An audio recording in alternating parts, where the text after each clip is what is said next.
हरे कृष्णा प्रभु जी। हरे कृष्णा माता जी, हरे कृष्णा।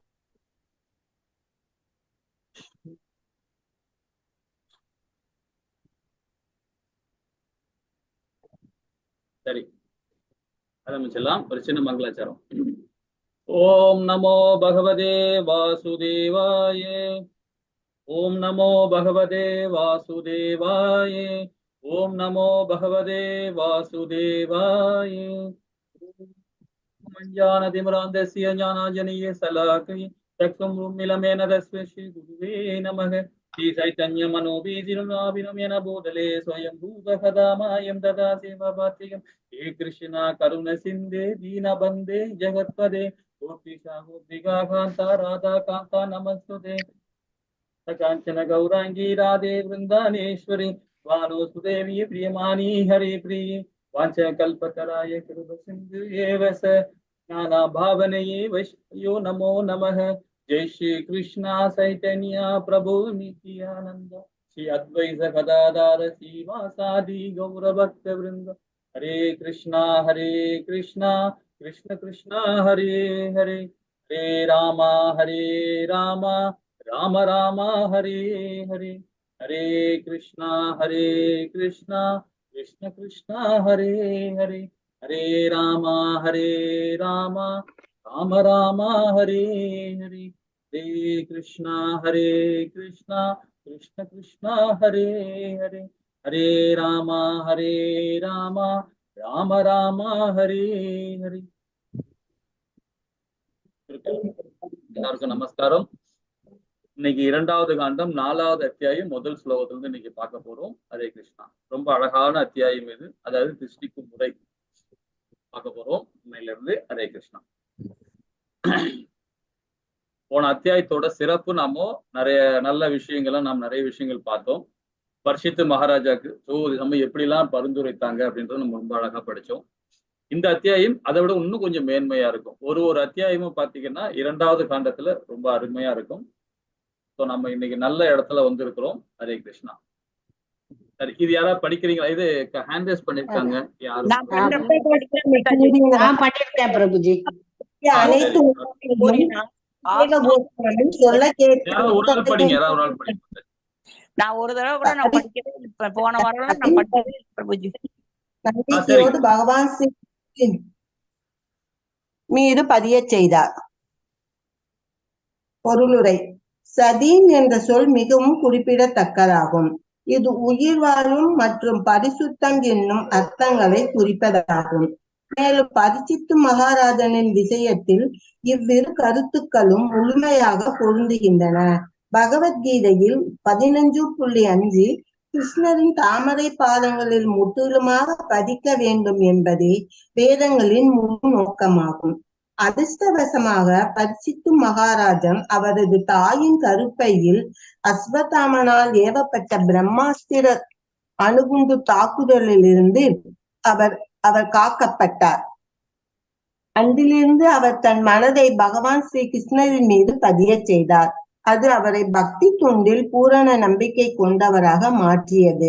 மேலும் பகவானை மட்டுமே அன்றி வேறு எவரையும் வழிபடக்கூடாது என்று ஸ்ரீல சுகதேவ கோஸ்வாமியிடமிருந்து அவர் கேள்விப்பட்ட பொழுது ஸ்ரீ கிருஷ்ணரிடம் அவருக்குள்ள இந்த இயற்கையான அன்பு பலப்படுத்தப்பட்டது. இவ்விஷயங்கள் நாம் ஏற்கனவே விவாதித்து விட்டோம்.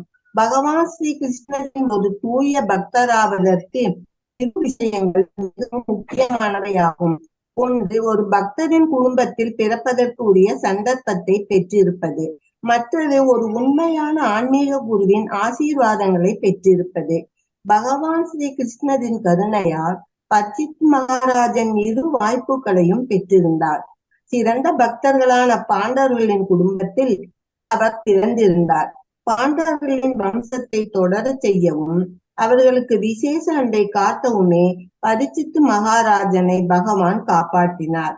பகவானின் ஏற்பாட்டினால் பிற்காலத்தில் அவர் ஒரு பிராமண சிறுவனால் சபிக்கப்பட்டு சுகதேவ கோஸ்வாமியை போன்ற ஆன்மீக குருவின் சகவாசத்தை அவரால் பெற முடிந்தது. ஆன்மீக குரு மற்றும் பகவான் ஸ்ரீ கிருஷ்ணர் ஆகியோரின் கருணையால் அதிர்ஷ்டமுள்ள ஒருவன் பக்தி தொண்டுக்குரிய வழியை அடைகிறான் என்று சைத்தன்ய சரிதாமிரதத்தில் கூறப்பட்டுள்ளது.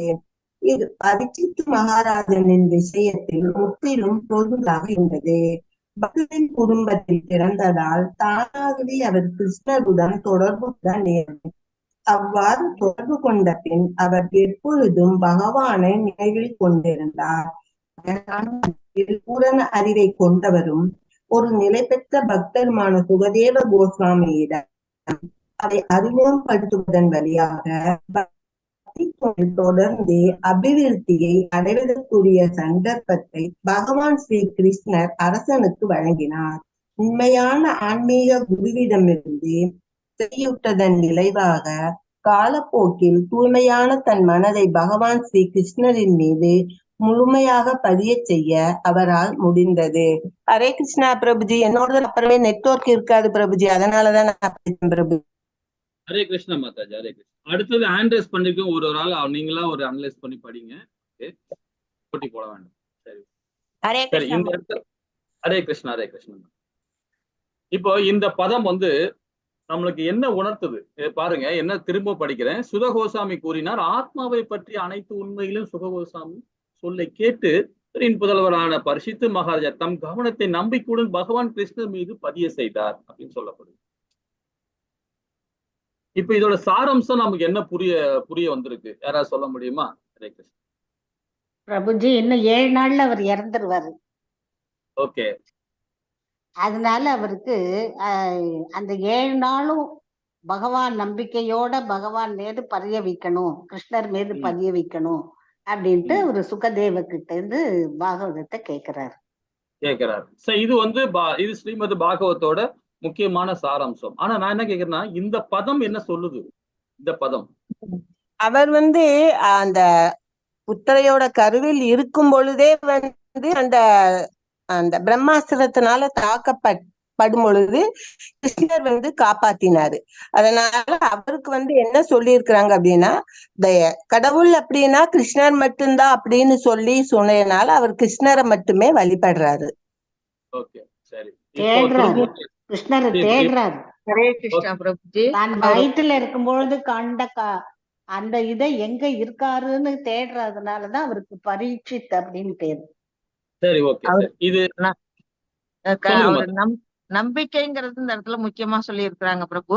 அவர் தன்னோட கவனம் முழுக்க நம்பிக்கையோட பகவான் கிருஷ்ணன் மேல பதிய வைத்தார். டாப் மோஸ்ட் பியூர் டிவோட்டி அப்படிங்கிற மாதிரி அவரை காட்டுறாங்க அதுல. இல்ல, நீங்க இன்னும் வரல, டீப்பா இன்னும் வரல. அதாவது இன்னும் முக்கியமான பாயிண்ட்டுக்கு வரல. நம்பிக்கை எப்படி ஒரு நம்பிக்கை வரவதுக்கு பகவான் என்ன சொல்லியிருக்காரு வேதத்துல நம்பிக்கையை பற்றி சொல்லுங்க. ஆத்மா பற்றி அனைத்து உண்மைகளையும் அவர் கேட்டார். ஹரிபோல் ஹரிபோல் ஹரிபோல் ஹரிபோல் ஹரிபோல் பற்றி எல்லாம் அறிஞ்சிருந்தாரு அவரு.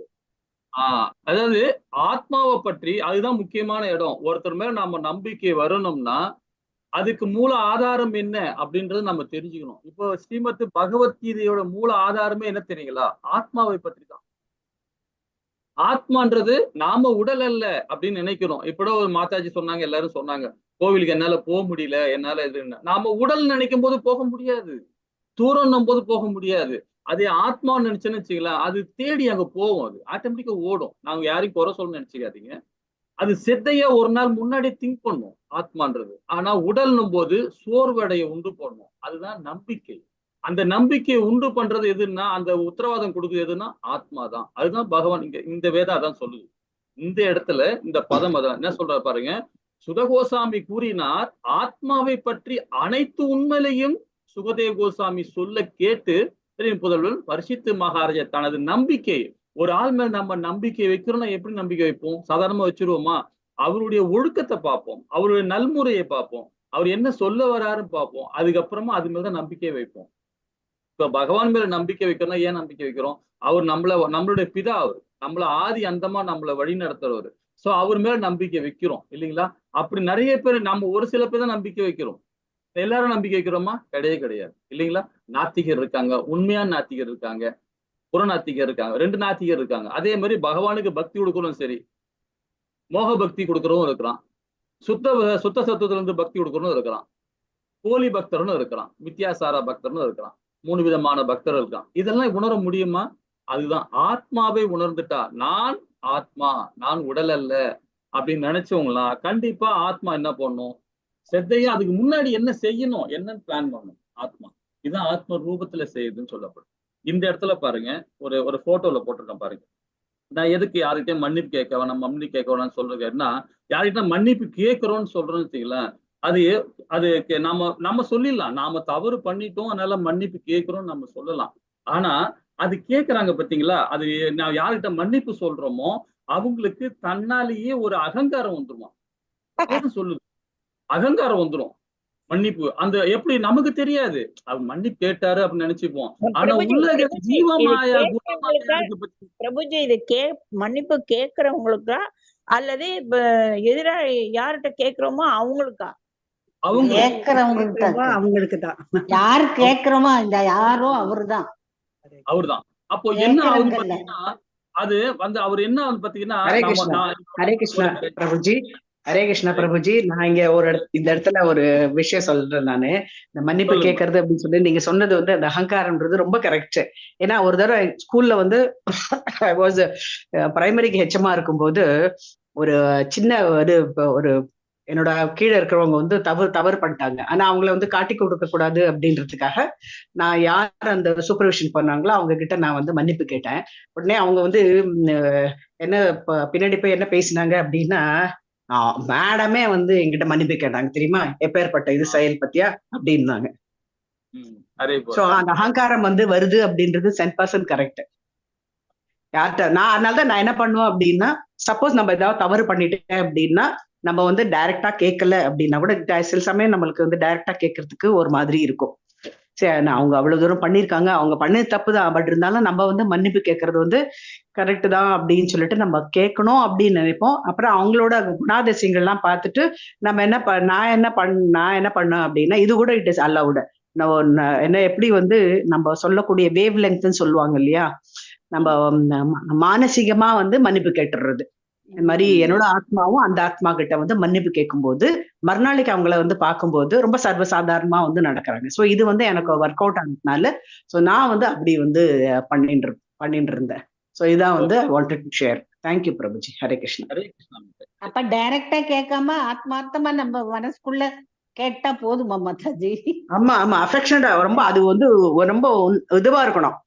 என்னால வந்து அது வந்து அவங்களுக்கு இந்த மாதிரி ஒரு விளைவு வந்து கொடுக்கும், அது விளைவு வந்து கொடுக்கும். அதனால அதை வந்து தவிர்க்கிறதுக்காக நான் வந்து அந்த ஆத்மாக்கு நான் வந்து நன்றி சொல்றேன், சாரி சொல்றேன், நான் வந்து பண்ணிருக்க கூடாது, நான் அந்த மாதிரி பேசியிருக்க கூடாது அப்படின்னு சொல்லிட்டு சொன்னேன்னு வச்சுக்கோங்க. மறுநாளைக்கு வந்து அவங்களை பாத்தீங்கன்னு வச்சுக்கோங்க, ரொம்ப சகஜமா இருப்பாங்க அவங்களோட. முதல் நாள் வந்து அப்படி தூக்கின்னு போவாங்க மூஞ்ச, மறுநாளைக்கு வந்து ரொம்ப சகஜமாவே வந்து இருக்காங்க. இது எனக்கு ஒர்க் அவுட் ஆச்சு. நீங்க ட்ரை பண்ணி பாருங்க, ட்ரை பண்ணி பார்த்துட்டு நீங்க வந்து இது பண்ணலாம். ஹரே கிருஷ்ணா. இது வந்து பாத்தீங்கன்னா ரிக்குவேதத்துல அழகா குறிப்பிட்டிருக்காங்க, மன்னிப்பு எப்படி எல்லாம் கேட்கிறோம், எப்படி நாம நடந்துக்கணும். இப்ப மாதாஜி சொன்னது அவங்களுடைய வாழ்வியல ரொம்ப அழகா சொல்றாங்க. அது அதாவது எப்படி சொல்றதுன்னா நடந்த விஷயத்தை அழகா சொல்றாங்க. இது உண்மையிலேயே வந்து நம்ம முன்னோர்கள் சரி, நம்ம வேதங்கள்ல ரொம்ப அழகா குறிப்பிட்டு நாம எழுத்தெல்லாம் மன்னிப்பு சாரின்னு சொல்லி. இது இப்ப மாதாஜி சொன்ன மாதிரி நாம எப்படி பண்ணலாம் தெரியுங்களா? ஹரே கிருஷ்ணா பகவான் கிட்ட சொல்லுங்க. ஏன்னா நம்ம ஆத்மா நம்ம உடலால் நினைக்கும் போது தான் அந்த மாதிரி இருக்கும். ஆனா எதிர்த்தாப்புல இருக்கிறவர் அவரும் உடல் சார்ந்தவர் தான், அவர் ஆன்மீகவாதியா இல்லையா நமக்கு தெரியாது. இருந்தாலும் நம்ம மன்னிப்பு கேட்கும் போது அது ஆட்டோமேட்டிக்கா அகங்காரம் அவருக்கு வந்துரும். அவரே சொல்லுவார், நான் எனக்கு அதெல்லாம் இல்லைங்க அப்படின்னு. ஆனா உள்ள இருக்கிற ஜீவமாயா குணமாயா ஒரு சத்துவ குணத்திலையும் ரசோ குணத்திலையும் தமோ குணத்துல இருந்தாருன்னா கண்டிப்பாக ஒரு அதே சுத்த சத்துவத்துல இருக்கிறாங்க. ஒரு தீட்சை பெற்ற ஆச்சாரிகள் இருக்காங்க, ஒரு சாது சங்கத்துல இருக்காங்க, ஒரு பக்தர்கள் சங்கத்துல மன்னிப்பு கேட்கறது தவறே கிடையாது. ஆனால் இருந்தாலும் நாமும் பகவான் கிட்ட தான் சொல்லணுமே தவிர ஒரு எழுத்தாப்புல இருக்கவங்கிட்ட நம்ம சொல்லும் போது பாத்தீங்கன்னா அந்த அகங்காரம் அதுக்கு காரணம் நாம தான், அந்த பாவத்தை நாம தான் உண்றோம் அப்படின்றதான் பகவான் சொல்றாரு. ஏன்னா அதுதான் சொல்றாரு பாருங்க, கேட்கிறவன் என்றால் அதன் கருத்து அவன் பிழை செய்தவன், நீங்கள் சரியானவரா என்பதல்ல, மாறாக ஆணவம் வீண் பெருமை ஆகியவற்றை விட மனிதர் உழவு பலனளிக்காது என்பதை சொல்லுவதாக இருக்கலாம் அப்படின்னு. ஆனா நம்ம இந்த மாதிரி விஷயங்கள்ல ரொம்ப கூர்ந்து, இதெல்லாம் சின்ன சின்ன விஷயமா தெரியும், ஆனா இது ரொம்ப நிறைய விஷயங்கள் இருக்குது. இது என்ன ஒண்ணு, குணமாயா ஜீவமாயா நமக்குள்ளதான் இருக்கிறா, ரெண்டு பேருமே இருக்கிறாங்க. நாம எல்லாமே சுத்த சத்துவத்துல நாம இன்னும் போல, நாம முயற்சி பண்ணிட்டு இருக்கிறோம். இப்ப பகவத்கீதையில சொல்ற மாதிரி 6000 பேரு பக்திய முயற்சி பண்றாங்க. ஆனா யாராவது ஒரு ஆள் தான் பக்தியை மேன்மை அடைய முடியுன்றார். பகவானே சொல்றாரு கீதையில. ஸோ அது மாதிரி நாம முயற்சி தான் பண்றோம். நான் நிறைய பாராயணம் பண்றோம், நிறைய சாது சங்கத்துல நாம கலந்துட்டு இருக்கோம், பக்தர்கள் சங்கத்துல நாம எல்லாமே இப்ப இருக்கிறோம். இது எல்லாமே எதுக்காக? பிரம்ம ஜோதியில கலக்கிறதுக்காக தான். நம்ம அது பிரம்ம நிலை அடையறதுக்காக தான் நாம முயற்சி பண்ணிட்டு இருக்கோம். அது முயற்சி திருவணி ஆக்குதான்றதுனா நம்மளுடைய முயற்சி கடைசி வரைக்கும் ஆத்மா நம்மளை விட்டு பிரியிற வரைக்கும் நம்ம முயற்சி பண்ணிட்டே தான் இருக்கணும். இதுக்குதான் இந்த உடலே பகவான் கொடுக்குது. அதுதான் ஆத்ம தத்துவத்தை கொடுக்குது. ஆத்ம தத்துவம் என்ன கொடுக்குது? நீ உடலால நினைச்சின்னா கண்டிப்பாக உன்னுடைய பக்தி பகவான் கிட்ட போய் சேராது. ஆத்மாவில நினைச்சேன்னா அந்த நம்பிக்கை எங்க வரும்? ஆத்ம ரூபத்துல தான் வரும். அதான் சச்சித்தானந்தம். இப்போ பகவத்கீதை 2வது அத்தியாயத்திலே 10வது பதத்துல இருந்து கொடுக்குறாரு பகவான். 2வது அத்தியாயத்துல 10வது பதத்துல இருந்து அடே மூடா, அர்ஜுனன் சொல்றாரு, நீ எப்படிப்பட்டவன், நீ என்ன மாதிரி குணம் உள்ளவன், இப்படி இருக்கேன்னு சொல்லிட்டு 7வது ஸ்லோகத்திலே சரணாகதி அடைகிறான் பகவான் கிட்ட. திரும்பவும் சரணாகதி அடைகிறான். 8, 9ல பகவான் என்ன சொல்றாரு? 9 வரைக்கும் என்ன சொல்றாரு பாருங்க, நீ எப்படிப்பட்டவன், நீ இப்படி இருக்கியே அப்படின்னு சொல்லிட்டு அவனை திட்டிட்டு 10வதுல இருந்தா ஆத்ம தத்துவத்தை கொடுக்குறாரு. எதுக்கு? ஃபர்ஸ்ட் எடுத்த உடனே தத்துவத்தை முதல்ல கொடுக்குறாரு. ஏன்னா அந்த நம்பிக்கை ஊட்டுறதுக்கு தான். அந்த நம்பிக்கை எங்கிருந்து வருது? ஆத்ம ரூபத்துல இருந்து வரணும். அப்பதான் நாம சச்சித்தானந்தமா நம்ம செயல்படும். அப்பதான் பகவானுடைய பக்தியை பூர்ணமா நாம உடலில் நினைச்சோன்னா கண்டிப்பாக பக்தியை கொடுக்கவே முடியாது. ஹரே கிருஷ்ணா. இந்த பதம் என்ன சொல்லுது பார்ப்போம். ஹரே கிருஷ்ண மாதாஜி, இந்த பதம் படிக்கிறீங்களா யாராவது? நீங்க ஆண்ட்ரஸ் பகவான் ஸ்ரீ கிருஷ்ணரிடம் நான் படிக்கிறேன் பிரபுஜி. பகவான் ஸ்ரீ கிருஷ்ணரிடம் பரீட்சித்து மகாராஜனுக்கு இருந்த இதயபூர்வமான கவர்ச்சியின் விளைவாக அவரது சொந்த உடல், மனைவி, குழந்தைகள், அரண்மனை, குதிரைகளையும் யானைகளையும், பொக்கிஷம், நண்பர்கள், உறவினர்கள் மற்றும் அவரது எதிர்ப்பற்ற இராஜ்யம் ஆகியவற்றின் மீது அவருக்கு இருந்த ஆழமான பிரியத்தையும் அவரால் கைவிட முடிந்தது. பொருளுரை: முக்தி அடைதல் என்பது தேகாத்ம புத்தியில் இருந்து விடுபடுவதை குறிக்கும். தேகாத்ம புத்தி என்பது உடல் சம்பந்தமான பொருட்களில் வைத்துள்ள மாயையான பற்றை குறிப்பதுடன் உடலோடு சம்பந்தப்பட்டுள்ள மனைவி, குழந்தைகள், வேறு சிக்கல்கள் அனைத்தையும் கூட குறிப்பதாகும். உடல் சுகத்துக்காக ஒரு மனைவியை ஒருவன் தேர்ந்தெடுக்கிறான். அதன் பலன் குழந்தைகள். மனைவி மக்களுக்காக ஒரு வசிப்பிடம் தேவைப்படுகிறது. இதனால் வசிப்பிடமான வீடும் தேவையாக உள்ளது. குதிரை, யானை, மாடு மற்றும் நாய்களை போன்றவை எல்லாம் வீட்டு மிருகங்களாகும். இவற்றை குடும்பஸ்தன் ஒருவன் வைத்திருக்க வேண்டியுள்ளது. நவீன நாகரிகத்தில் குதிரைகளுக்கும் யானைகளுக்கும் பதிலாக அதிகமான இயந்திர சக்தியை கொண்ட மோட்டார் வண்டிகளும் வாகனங்களும் உருவாக்கப்பட்டுள்ளன. குடும்ப விவகாரங்கள் அனைத்தையும் பராமரிப்பதற்காக ஒருவன் வங்கியில் உள்ள சேமிப்பு தொகையை அதிகரிக்க வேண்டியுள்ளதுடன் பொக்கிஷத்தை குறித்து கவனமாகவும் இருக்க வேண்டியுள்ளது. பௌதிக ஆஸ்திகளின் மதிப்பை காட்டுவதற்காக நண்பர்களிடமும் உறவினர்களிடமும் நல்லுறவை பேணி காக்க வேண்டியுள்ளது. அத்துடன் சமூக அந்தஸ்தை காப்பாற்றுவதிலும் அதிக கவனம் உள்ளவனாக இருக்க வேண்டியுள்ளது. இதுவே பௌதீக நாகரிகம் என்று அழைக்கப்படுகிறது. பகவான் ஸ்ரீ கிருஷ்ணரிடம் உள்ள பக்தி என்பது மேலே வரிசைப்படுத்தப்பட்டுள்ளது போல் எல்லா ஜடப்பற்றுக்களையும் கைவிடுவது என்பதாகும். பகவான் ஸ்ரீ கிருஷ்ணரின் சௌரியங்களும் வழங்கப்பட்டன. மேலும் அரச பதவியை அனுபவிப்பதற்கு சச்சரவு இல்லாத ராஜ்யமும் அவருக்கு வழங்கப்பட்டது. ஆனால் பகவானின் அருளால் ஜடப்பற்றுடன் இருந்த எல்லா சம்பந்தங்களையும் அவரால் கைவிட முடிந்தது. அதுதான் தூய பக்தரின் நிலையாகும். பகவானின் பக்தன் என்ற முறையில் அவரது ராஜாங்க கடமைகளை பெருமானின் சார்பாகவே எப்பொழுதும் நிறைவேற்றி வந்தார். மேலும் பொறுப்புள்ள ஓர் அரசன் என்ற முறையில் கலியின் ஆதிக்கம் தனது ராஜ்யத்தினுள் புகாதவாறு எப்பொழுதும் கவனத்துடன் ஆண்டு வந்தார். பகவானின் பக்தன் தனது இல்லற வாழ்வுக்குரிய உபகரணங்களை தனக்கு சொந்தமானவை என்று ஒருபோதும் எண்ணுவதில்லை. மாறாக பகவத் தொண்டிற்காக அனைத்தையும் அவன் அர்ப்பணித்து விடுகிறான். இவ்வாறாக ஒரு பக்தரின் கண்காணிப்பில் இருக்கும் ஜீவராசிகள் அந்த எஜமான பக்தரின் ஆட்சியால் இறை உணர்வை அடையக்கூடிய சந்தர்ப்பத்தை பெறுகின்றனர். குடும்ப வாழ்விலும் அதே சமயம் பகவான் ஸ்ரீ கிருஷ்ணரிடமும் பற்று கொள்வது என்பது சாத்தியமல்ல. ஒரு பற்று இருளடர்ந்த பாதை, மற்றதோ ஒளிமயமானது. எங்கு ஒளி இருக்கிறதோ அங்கு இருளுக்கு இடமில்லை, எங்கு இருள் இருக்கிறதோ அங்கு ஒளிக்கு இடமில்லை. ஆனால் திறமை வாய்ந்த பக்தன் ஒருவனால் அனைத்தையும் ஒளிமயமான வழிக்கு திருப்பிவிட முடியும். இதற்குரிய சிறந்த உதாரணமாக பாண்டவர்கள் உள்ளனர். யுதிஷ்ட மகாராஜனும் அவரை போன்ற குடும்பஸ்தர்களும் பௌதீக சொத்து என்று அழைக்கப்படும் அனைத்தையும் பகவானுடைய தொண்டுடன் இணைத்து விடுவதன் மூலமாக அவற்றை ஒளியை நோக்கி திருப்பிவிடும் திறமை பெற்றவர்களாக இருந்தனர். ஆனால் அனைத்தையும் பகவானின் தொண்டிற்கு திருப்பிவிட இயலாதவன் நிர்பந்தக கிருஷ்ண சம்பந்தே. பகவானின் புகழை கேட்கவும் பாடவும் தகுதி பெறுமுன் எல்லா பௌதிக சம்பந்தங்களையும் கைவிட வேண்டும். அதாவது ஸ்ரீமத் பாகவதத்தை சுகதேவ கோஸ்வாமியை போன்ற தகுதியுள்ள ஒரு நபரிடமிருந்து பரீட்சித்து மகாராஜனை போல் ஒரு நாளாவது மன உறுதியுடன் செவி சாய்த்தவனால் ஜட பொருட்களை கைவிட முடியும். வருவாய்க்காக பாகவதம் சொல்பவர்களிடமிருந்து பாகவதத்தை 700 ஆண்டுகளுக்கு கேட்டுக்கொண்டே இருந்தாலும் அதனால் உபயோகமில்லை. குடும்ப செலவுகளை ஈடுகட்டும் உபாயமாக ஸ்ரீமத் பாகவதத்தை உபயோகிப்பது என்பது பகவானின் பாதங்களில் இழைக்கப்படும் மிக பெரிய நாம அபராத குற்றமாகும். சர்வ சுபக்ரியா சாமியம் அபி பிரமாத்தக. ஹரே கிருஷ்ணா பிரபுஜி. ஹரே கிருஷ்ணா மாதாஜி, அழகா படிச்சீங்க மாதாஜி. ஹரே கிருஷ்ணா. இந்த இடத்துல பரீட்சித் மகாராஜனுக்கு இந்த இதயபூர்வமான கவர்ச்சி விளைவாக அவரது சொந்த உடல், மனைவி, குழந்தைகள், அரண்மனை, குதிரைகள், யானைகள், பொக்கிஷம், நண்பர்கள், உறவினர்கள் மட்டும் ராஜ்யம் ஆகியவற்றின் மீது எந்த ஆழம பிரியத்தையும் அவரால் கைவிட முடிந்தது. இப்ப போன பதத்துல உள்ள அந்த சாராம்சம் தான் இதோட விளைவா நம்ம பார்த்தோம். ஏன்னா அந்த சாராம்சம் என்ன சொல்றது பாருங்க, நம்பிக்கை எது மேல? ஆத்ம தத்துவத்துக்கு.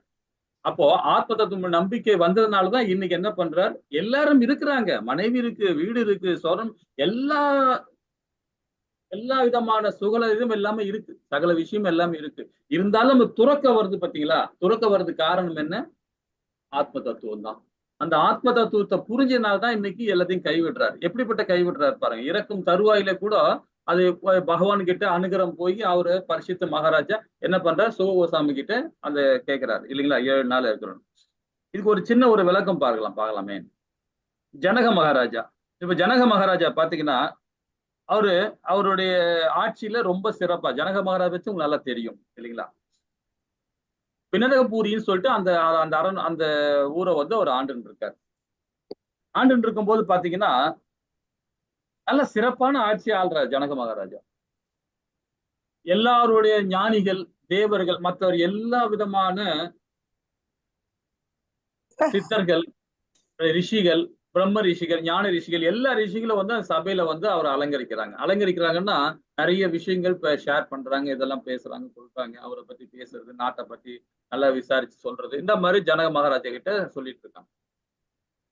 அப்ப அங்க உள்ள அமைச்சர்கள்லாம் எப்படி இருப்பாங்க பாருங்க. இப்போ ஒரு சபையில வந்து ராஜா வந்து நல்ல ஆட்சியாளர் கொடுக்குறார். அப்ப அந்த சபையில வந்து பெரிய பெரிய ஞானிகள்லாம் வராங்க, வந்து பகவானை பத்தி பாராயணம் பண்றாங்க, பகவானை பத்தி சொல்றாங்க, அப்புறம் வந்து இந்த மன்னரை பத்தி சொல்றாங்க, உங்க நாட்டு மக்களை பத்தி சொல்றாங்க. அப்படின்னும் போது அந்த இருக்கிற மினிஸ்டர்லாம் எப்படி இருப்பாங்க, மன்னர்கள்லாம், அந்த அமைச்சர்கள்லாம் கொஞ்சம் நல்ல சாத்வீகமா இருப்பாங்க இல்லைங்களா. ஸோ அந்த மாதிரி இருக்காங்க. ஸோ அந்த மாதிரி டைம்ல அஷ்டவர்க்கர் பத்தி உங்களுக்கு தெரியும் இல்லைங்களா. 8 விதமா கோணத்துல இருப்பார். இப்படி ஒரு கோணம், அப்படி ஒரு கோணம், இப்படி ஒரு கோணம், 8 விதமான கோணம். அவர் உடம்புல பாத்தீங்கன்னா எங்க பார்த்தாலும் ஒரு ஸ்ட்ரெயிட்டாவே நம்மள மாதிரி இருக்க மாட்டார், 8 விதமான கோணத்துல இருப்பார். ஸோ அந்த மாதிரி ஒரு அஷ்டவர்க்கர் வந்து ஜனக மகாராஜா சபைக்கு வராரு. சபைக்கு வந்த பிறகு இவர் ஜனக மகாராஜ் தெரியுது இவர் யாருன்றது. இவர் அஷ்டவர்க்கர் இல்லையா, இவர் வந்து ஒரு ரிஷி இல்லையா. இவரு உள்ள வர்றார். உள்ள பார்த்தோன்னா அவரு நமஸ்காரம் பண்றார். ஜனக மகாராஜ் அவரை பார்த்துட்டு வணங்குறார், ஆத்ம நிவேதனம் பண்றார். ஆனா இந்த அந்த அமைச்சர்கள் அங்க உள்ள கூடியுள்ள பெரிய பெரிய ஆளுங்கெல்லாம் என்ன பண்றாங்க, சிரிக்கிறாங்க. யாரு? அஷ்டவர்க்கரை பார்த்து எல்லாமே ஒரு மாதிரி கிண்டல் பண்றாங்க, சிரிக்கிறாங்க. உடனே அவரு ஜனகர் வந்து ஒண்ணுமே புரியல, ஏன் இந்த மாதிரி இவங்க எல்லாம் சிரிக்கிறாங்க அப்படின்னு சொல்லி. ஏன்னா அவருடைய உடம்பு வந்து அந்த மாதிரி இருக்கு. அதை பார்த்துட்டு, புறத்தோலை பார்த்துட்டு அந்த மாதிரி அவங்க சிரிக்கிறாங்கன்றதை அவர் புரிஞ்சுக்கிட்டு இவரு அஷ்டவர்க்கர்னா பார்த்துட்டு அவங்கள பார்த்து சிரிக்கிறார். அஷ்டவர்க்கர் வந்து என்ன பண்றாரு, அவங்கள பார்த்து சிரிக்கிறார். சபையில உள்ளவங்க எல்லாரையும் பார்த்து, அமைச்சர்கள் எல்லாம் பார்த்து சிரிக்கிறார். உடனே ஜனகர் கேட்கிறார், நீங்க ஏன் சிரிக்கிறீங்க? அவங்கதான் அறியாமையில சிரிக்கிறாங்க, நீங்க ஏன் சிரிக்கிறீங்க? இல்ல, நான் இந்த சபையில வந்து பார்த்தேன், எல்லாருமே வந்து பெரிய பெரிய ரொம்ப நிறைய பேர் சொன்னாங்க, இந்த சபையில அப்படிப்பட்ட சபை இது, ரொம்ப பிரசித்தி பெற்றது, நீங்க சாத்வீகமா வந்து ஆட்சி ஆள்றீங்க, எல்லாரும் ஒரே சமமா பாக்குறீங்கன்னு சொல்றாங்க.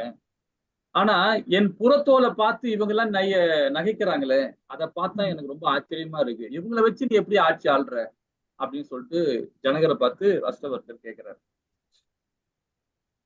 அப்போ புறத்தோலை பாக்குறவங்க மேல மேல மட்டும் பாக்குறாங்க, ஆத்மாவை பார்க்கல, உள்ள என்ன அவர் என்ன மாதிரி நிலைமை இருக்குன்னு பார்க்கல, அந்த ஞானம் கூட அவங்களுக்கு இல்லையே அப்படின்றது. அதுதான் சிரிச்சேன் அப்படின்னு. இல்ல, அது அது ஒரு ஜனகருக்கு ஒன்றும் புரியல, ஒரு என்ன சொல்றதுன்னு புரியாம அப்படியே நிக்கிறார், தகைச்சு நிக்கிறார். சரி, அப்போ வந்து அவரு ஒரு சின்ன ஸ்டோரி சொல்றாரு. யாரு? அஷ்டவர்க்கர் ஒரு கதை சொல்றாரு. அவர் என்ன சொல்றாரு பாத்தீங்கன்னா, எந்த ஒரு விஷயத்திலுமே நாம கோவப்படாம, கோவம் தான் எல்லாருக்குமே வந்து அந்த கோவம், அந்த நையாண்டி பண்றதுக்கெல்லாம் வர்றதே காரணமே அதுதான், அந்த கோவத்தை. இப்ப நம்ம ஸ்ரீமத் பகவத்கீதையிலே கோவத்தை பத்தி ரொம்ப அழகா படிச்சிருக்கோம். கர்ம யோகத்துல படிச்சிருக்கோம், ஞான யோகத்துல படிச்சிருக்கோம், 18-17 படிச்சிருக்கிறோம் இல்லைங்களா, கோபத்தை என்ன பண்ணுன்றத. அதுக்கு ஒரு சொல்றாரு, ஏகநாதர்னு சொல்லிட்டு ஒரு பெரிய மகான் இருக்கார். அவர் யார் சொல்றாரு? அஷ்டவர்க்கரு ஜனகர் கிட்ட சொல்றாரு. ஏகநாதர்னு சொல்லிட்டு ஒரு பெரிய மகான் இருக்கார். அவர் வந்து பாத்தீங்கன்னா கோபமே பட மாட்டார், ரொம்ப சாந்தமா இருப்பார். எவ்வளவு செயல் இருக்கு, ஏன்னா பகவானுடைய தெய்வீகமான குணங்கள்ல வந்து கோபப்படாம இருக்கிறதுக்கு அது ஒரு குணம், முக்கியமான குணம். அந்த ஒரு குணம் இருந்தா போதும், நம்ம எல்லாமே நம்ம புரிஞ்சுக்கிட்டு பகவானுக்கு பக்தி கொடுக்க முடியும் இல்லைங்களா. அந்த குணத்துல அவர் இருக்கிறார். ஆனா அங்க உள்ள அவருக்கு ஆப்போசிட்ல உள்ளவங்க, அவர் எப்படியாவது கோபத்தை உண்டு பண்ணணும், எப்படியாவது கோபத்தை உண்டு பண்ணணும், அதுக்கு என்ன பண்ணலாம் அப்படின்னு சொல்லிட்டு பிளான் பண்றாங்க. பிளான் பண்ணி, சரி, யாராவது அவரை கோபத்தை உண்டு பண்றவங்க யாராவது பண்றாங்கன்னா அவங்களுக்கு 200 பொற்காசுகள் கொடுக்குறேன் அப்படின்னு சொல்லிட்டு சொல்றாங்க. அப்போ எல்லா நாட்டு மக்களும், எல்லா மக்களும் என்ன பண்றாங்க, யோசனை பண்றாங்க, அவர் ஏகநாதர் எவ்வளவு பெரிய மகான், அவரை போய் நம்ம துன்பப்படுத்தலாமா, அவரை கோபப்படுத்தலாமா, அது தீய வழி இல்லையான்னு சொல்லிட்டு அவங்க என்ன பண்றாங்க, யாருமே சரி வரமாட்டேன்றாங்க, ஒத்து கொடுக்கல. திரும்ப என்ன சொல்றான், அதை எதிர்த்தாப்புல உள்ளவங்க, அதை பகைவர்கள் என்ன சொல்றாங்க, திரும்ப ஒரு 100 பொற்காசுகள் எக்ஸ்ட்ராவே தரோம், யாராவது முயற்சி பண்ணுங்க அப்படின்னு. அப்போ அதுல ஒரு அந்தனர் சின்ன பையன், அந்தனோட பையன் வந்து அவன் என்ன பண்றான், நான் முயற்சி பண்றேன். அவனுக்கு ஒரு சின்ன ஒரு அல்பாசை, சரி 300 பொற்காசல் கொடுக்குறாங்களே, சரி நம்ம அதுலயாவது கொஞ்சம் முயற்சி பண்ணி பார்ப்போமேன்னு சொல்லிட்டு அவன் முயற்சி பண்றான். அப்போ இங்க ஏகநாதர் என்ன பண்றாரு, அவரு உட்காந்துட்டு பகவானுக்கிட்ட தவம் பண்ணிட்டு இருக்காரு. தவக்கோலையில உட்காந்துட்டு அதாவது தன்னை மறந்து உட்காந்து தவம் பண்ணிட்டு இருக்காரு. அவன் உட்காந்துட்டு இருக்கும்போது இந்த இளைஞன் வரான், வெளியேந்து உள்ள வரான், கோயில் அந்த ஆசிரம மடத்துக்குள்ள வரான். மடத்துக்குள்ள வரும்போது என்ன ஒரு வழிமுறை இருக்குன்னு பாத்தீங்கன்னா, நம்ம கைகாலெல்லாம் சுத்தப்படுத்திட்டு, மனதை சுத்தப்படுத்திட்டு உள்ள போகணும். அதான் மடத்துக்குள்ள நாம எந்த ஒரு கோயிலுக்கு போனாலும் செய்வோம் இல்லைங்களா. அது மாதிரி போகாம இந்த அந்தனர் என்ன பண்றான், நேரா போய் அங்க இளைஞன் என்ன பண்றான், நேரா போய் அவரு மடி மேல போய் உட்காந்துக்கிறான். ஏகநாதர் உட்காந்துட்டு அவர் கோபத்தை உண்டு பண்றதுக்காக நேரா போய் ஏகநாதர் என்ன மடியில போய் உட்காந்துக்கிறான். உட்கார்ந்த உடனே இவன் நினைக்கிறான், இந்த இளைஞன் எப்படியாவது அவர் நம்மள கோவப்படுவாரு அப்படின்னு நினைக்கிறான். ஆனா ஏகநாதர் என்ன பண்றாரு, ரொம்ப அழகா அவனை சொல்றாரு, குழந்தாய், உன்னை பார்த்து எனக்கு மிகவும் மகிழ்ச்சி உண்டாகிறதுன்ற. நானும் எவ்வளவு பேரை சந்திச்சிருக்கேன், ஆனா உன்னை போல இவ்வளவு அன்போடு என் மடியில வந்து யார் மடியிலும் யாருமே உட்கார மாட்டாங்க, ஆனா என் மடியில உட்கார, அப்ப நான் எப்படிப்பட்ட குணத்துல இருக்கேன் பாரு, என்ன மாதிரி ஆத்மாவில ரூபத்துல நான் இருக்கேன், ஆஹா என் பெருமையை நீ உணர்த்திட்டப்பா அப்படின்னு சொல்லிட்டு அந்த இளைஞனை பார்த்து குழந்தாய் அப்படிலாம் ஒரு இது பண்றாரு. உடனே இவனுக்கு அப்படியே செய்யாயிடுது, ஒரு மாதிரி தான் ஆயிடுது. சே, என்னடா நம்ம வந்து செஞ்ச என்ன செயல் கோவப்படுத்தலாம் வந்தா அவர் இன்னும் சாந்தமா வராரு, இதுக்கு இன்னும் சாந்தமா போறாரு அப்படின்னு நினைக்கிறான் அவன். அப்புறம் உடனே அவன்றான், சரி இவரை ஒன்னும் கோவப்படுத்த முடியாது பொழுது, இவர் என்ன பண்ணலாம், இன்னும் இவர் சிந்திக்கிறான். அதுக்கும் ஏகநாதர் என்ன பண்றாரு, அவனு மேல ஒண்ணும் இது இல்லை, அவர் ஏன்னா எல்லாமே ஒரே மாதிரி நினைக்கிறாரு, அதனால அவரை பத்தி தப்பாவும் நினைக்கல. அவன் நம்ம கோபத்தை உண்டு பண்றான் கூட அவர் நினைக்கவே இல்லை. அது என்ன வராது இல்லைங்களா அந்த குணத்துல உள்ளவங்களுக்கு. அவர் என்ன பண்றாரு, திரும்ப என்ன பண்றாரு, சரிப்பா நீ 2-3 நாள் மடத்துல இருக்காரு, இரு அப்படின்றாரு. உடனே சொல்றான், சரி 2-3 நாள் இருக்க சொல்றாரு இல்லையா, மடத்துல இருப்போம், அவர் எப்படியா கோவப்படுத்தி ட்ரை பண்ணுவோம் அப்படின்னு சொல்லிட்டு திரும்பவும் ஒரு முயற்சி பண்றான். அன்னைக்கு சாப்பாடு எல்லாம் பரிமாறுறாங்க, பிரசாதம் எல்லாம் பரிமாறுறாங்க. அப்போ அந்த உணவு நேரம் நெருங்கின பிறகு எல்லாம் வந்து அவங்களுடைய மனைவி கிரிஜா, அவங்க பேர் வந்து கிரிஜா, அவங்க என்ன பண்றாங்க, சாப்பாடுலாம் எல்லாம் கைகள்லாம் சுத்தப்படுத்திடுவாங்க, நான் எல்லாம் ரெடி பண்ணி வைக்கிறேன்னு. அவங்க உடனே எல்லாம் 2 பேரும் வந்தவங்க, அவருக்கும் இலை போட்டாச்சு. யாருக்கு? அந்த இளைஞனுக்கும். 2 பேரும் உட்காடுறாங்க இலை போடும்போது. அப்போ திடீர்னு என்ன பண்றான், அந்த அம்மா என்ன பண்ண, பரிமாறத்துக்கு குனியும் போது டக்குன்னு ஏறி அந்த அம்மா அந்த அம்மாவோட முதுகு மேல போய் உட்காந்துக்கிறான். கிரிஜா மேல முதுகு மேல போய் உட்காந்துக்கிறான் அந்த இளைஞன். அப்போ உடனே ஏகநாதர் இவன் என்ன நினைக்கிறான், அது மேல ஏறி உட்கார்ந்த உடனே தன்னோட மனைவி மேல இவர் உட்காந்துட்டானே இந்த பையன் அப்படின்னு சொல்லிட்டு கோவப்படுவாரு, மனைவியும் கோவப்படுவாங்க அப்படின்னு நினைச்சுக்கிட்டு, ஏன்னா மனைவி பிரியமானவராச்சே அப்படின்னு இவன் நினைச்சுக்கிட்டான். அவர் மேல போய் அந்த அம்மா மேல போய் உட்காந்துக்கிட்டான், முதுகு மேல உட்கார்ந்த உடனே உடனே கிரிஜா கிரிஜா பார்த்து பார்த்து குழந்தை கீழே விழுந்துட போறான், ஜாக்கிரதை ஜாக்கிரதை அப்படின்றாங்க. யார் சொல்றா? ஏகநாதர் சொல்ற. இவ்வளவு சாந்தமான குணம் பாருங்க. அப்போ உடனே மனைவி என்ன சொல்றா தெரியுங்களா, என்னுடைய ஹரியே குழந்தைத்தனமாக மேல உட்கார்ந்துட்டு இருக்காரு, நான் எப்படி குழந்தை தவற விடுவேன் அப்படின்னு அந்த அம்மா சொல்லுது. இவங்க ஒண்ணுமே புரியல, மண்டெல்லாம் பிச்சு தலைமுடியலாம், என்னடா இவர்தான் இப்படி இருப்பான்னு பார்த்தா இந்த அம்மா அதுக்கு மேல இருக்காங்களே அப்படி ஒண்ணுமே புரியல. 2 பேரையும் அப்புறம் 2 பேர் காலில் விழுந்து வணங்குறான். ரொம்ப அழகா இருக்கும் இந்த ஸ்டோரி. கீழே விழுந்து வணங்குறான், என்ன மன்னிச்சிருங்க அப்படின்றான். நான் எதுக்கு மன்னிக்கணும்? நான் என்ன நீ என்ன தவறு பண்ண நான் உன்னை மன்னிக்கிறதுக்கு? அதெல்லாம் ஒண்ணும் கிடையாது. நீ குழந்தை, நான் உன்னை ஆத்மாவை தான் பாக்குறேன், நீ ஏன் அப்படி பண்ணிக்கிறான்னு அவங்க அப்புறம் அந்த அம்மாவும் சொல்லுது, நான் உன்னை அறியதான் பாக்குறேன், உன்னை பகவானோடய தான் உன்னை பாக்குறேன், ரூபத்துல தான் உன்னை பாக்குறேன் அப்படின்றாங்க. அப்ப ஆத்ம தத்துவம் என்ன சொல்லுது பாருங்க, எல்லா ஜீவராசியும் ஒண்ணு. வயசானவன், இவன் பணக்காரன், இவன் ஏழை, இவன் முட்டாளு, அறிவாளி, எந்த இடத்துலயும் பார்க்கல. யாரையுமே பரிச்சித்து பார்க்க முடியாது, கூடாது. பரிச்சித்து பார்த்தோம்னா நாம அங்க வந்து ஆன்மீகத்தை இழக்கிறோம்னு சொல்லுது. இது வேதம் சொல்லுது இது. சோ அப்போ வந்து இவன் அறிவாளியா இவன் முட்டாளா நாம பாக்குறதே தவறுன்னு சொல்லுது. இவன் பணக்காரனா ஏழையான்னு பாக்குறதே தவறுன்னு சொல்லுது. ஆத்மாவில பார்த்தீங்கன்னா எல்லாருமே வந்து பகவானுடைய அம்சம்னு சொல்லுது இல்லைங்களா? அதுதான் இங்க இவர் வந்து அஷ்டவர்கர் வந்து ஜனக மகாராஜிட்ட சொல்றாரு ஏகநாதரை பத்தி. அப்ப நம்ம என்ன மாதிரி இருக்கோம்? அப்ப ஆத்ம தத்துவத்தை உணர்ந்துட்டோம்னா நம்ம மனைவி இருக்கும், கணவனும் இருப்பாங்க, வீடு இருக்கும், சொத்து இருக்கும், பந்தம் இருக்கும், எல்லாமே இருக்கும். ஆனா இருந்தாலும் பற்றற்ற தன்மையை நம்ம செயல்படும் ஆத்ம ரூபத்துல இருக்கும். அப்ப ஆத்ம ரூபத்துல நாம நினைக்காம இருந்தோம்னா நம்ம என்ன பண்ணுவோம், இது மனைவி, என் கணவர், என் வீடு, என் பொற்காசு, வீடு, பங்களா, அவுது, பணம், கணம் அப்படியே அலைஞ்சிக்கிட்டு தான் இருக்கும் இல்லைங்களா? இதுதான் இங்க பரிசித்த மகாராஜ் அந்த நம்பிக்கையை ஊட்டுறாங்க. நம்பிக்கை ஊட்டுறனால்தான் இன்னைக்கு வந்து பாத்தீங்கன்னா எல்லாத்தையும் ஈஸியா விட்டுட்டு போயிடுறாரு யாரு? பரிசித்து. இவ்வளவு படைகள் இருக்கு, இவ்வளவு பொக்கிஷம் இருக்கு, இவ்வளவு ராஜ்யம் இருக்கு, கலியுகத்துல முதல் மன்னன் அவரு. அப்படி இருந்தும் அவர் என்ன பண்றாரு? துச்சமா மதித்து போறாரு. ஏன்? ஆத்ம தத்துவத்தை உணர்ந்தனால்தான். ஹரே கிருஷ்ணா. சரி, அடுத்த ஸ்லோகம் என்ன சொல்லுது பாப்போமா? 3-4. ஹரே கிருஷ்ணா. படிக்கிறேன் பிரபுஜி. படிங்க முனிவர்களே, பகவான் ஸ்ரீ கிருஷ்ணரின் சிந்தனையில் எப்பொழுதும் மெய்மறந்திருந்த மிகச்சிறந்த ஆத்மாவான பரீட்சித்து மகாராஜன் உடனடியாக நிகழப்போகும் தனது மரணத்தை நன்கறிந்து மதம், பொருளாதார முன்னேற்றம் மற்றும் புலன் இன்பம் ஆகிய எல்லா வகையான பலநோக்கு செயல்களையும் துறந்து கிருஷ்ணரிடம் தமக்குள்ள இயல்பான அன்பில் உறுதியாக தன் நினைவை பதிய செய்த அவர், நீங்கள் என்னிடம் வினோதைப் போலவே இக்கேள்விகளை எல்லாம் வினவினார். ஜட உலகில் வாழ்வுக்காக போராடி கொண்டிருக்கும் பந்தப்பட்ட ஆத்மாக்கள் மதம், பொருளாதார முன்னேற்றம் மற்றும் புலனின்பம் ஆகிய இம்மூன்று செயல்களால் கவரப்படுகின்றனர். வேதங்களில் நியமிக்கப்பட்டுள்ள அத்தகைய ஒழுங்குபடுத்தப்பட்ட செயல்கள் கர்ம காண்டீய வாழ்வு முறைகள் என்று அழைக்கப்படுகின்றன. மேலும் இப்பிறவியிலும் அடுத்த பிறவியிலும் ஜட அபிவிருத்தியை அனுபவிப்பதற்காக இல்லறவாசிகள் இவ்வசதிகளை பின்பற்ற வேண்டுமென பொதுவாக சிபார்சு செய்யப்படுகின்றனர். பெரும்பான்மையான மக்கள் அத்தகைய செயல்களால் கவரப்பட்டுள்ளனர்.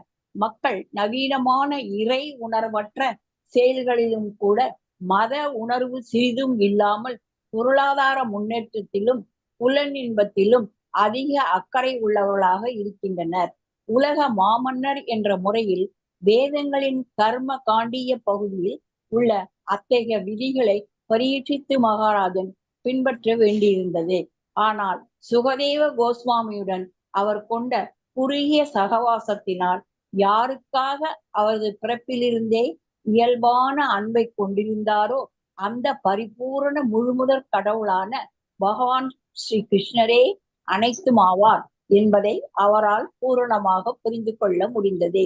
இதனால் எல்லா வகையான வேத கர்ம காண்டிய செயல்களையும் துறந்து தன் மனதை பகவான் மீது அவர் நிலைக்கு செய்தார். இந்த பூரணத்துவ நிலை ஒரு ஞானியால் பற்பல பிறவிகளுக்கு பின் அடையப்படுகிறது. முக்தியை வேண்டும் ஞானிகள் அல்லது மனோதத்துவ கற்பனையாளர்கள் பலநோக்கு கருவிகளுக்கு விட ஆயிரக்கணக்கான மடங்கு சிறந்தவர்கள் ஆவார். அப்படிப்பட்ட நூற்றுக்கணக்கான ஆயிரக்கணக்கான ஞானிகளில் ஒருவன் உண்மையாக முக்தி அடைந்தவனாக இருக்கிறான். மேலும் அப்படிப்பட்ட நூற்றுக்கணக்கான ஆயிரக்கணக்கான முதிர்ச்சியடைந்த மனிதர்களில் பகவத்கீதையில் 7.19 பகவானாலேயே அறிவிக்கப்பட்டிருப்பது போல பகவான் ஸ்ரீ கிருஷ்ணரின் தாமரை பாதங்களில் தன் மனதை உறுதியாக பதிய செய்த ஒருவனை காண்பது மிகவும் அரிதாகும். பரீட்சித்து மகாராஜன் மகாமனாக என்ற சொல்லால் அழைக்கப்படுவதற்கு தகுதி பெற்றவர் ஆவார். இது பகவத்கீதையில் விவரிக்கப்பட்டுள்ள மகாத்மாக்களின் சமநிலையில் அவரை நிறுத்துகிறது. பிந்திய யுகத்திலும் கூட இத்தகைய பல மகாத்மாக்கள் இருந்தனர்.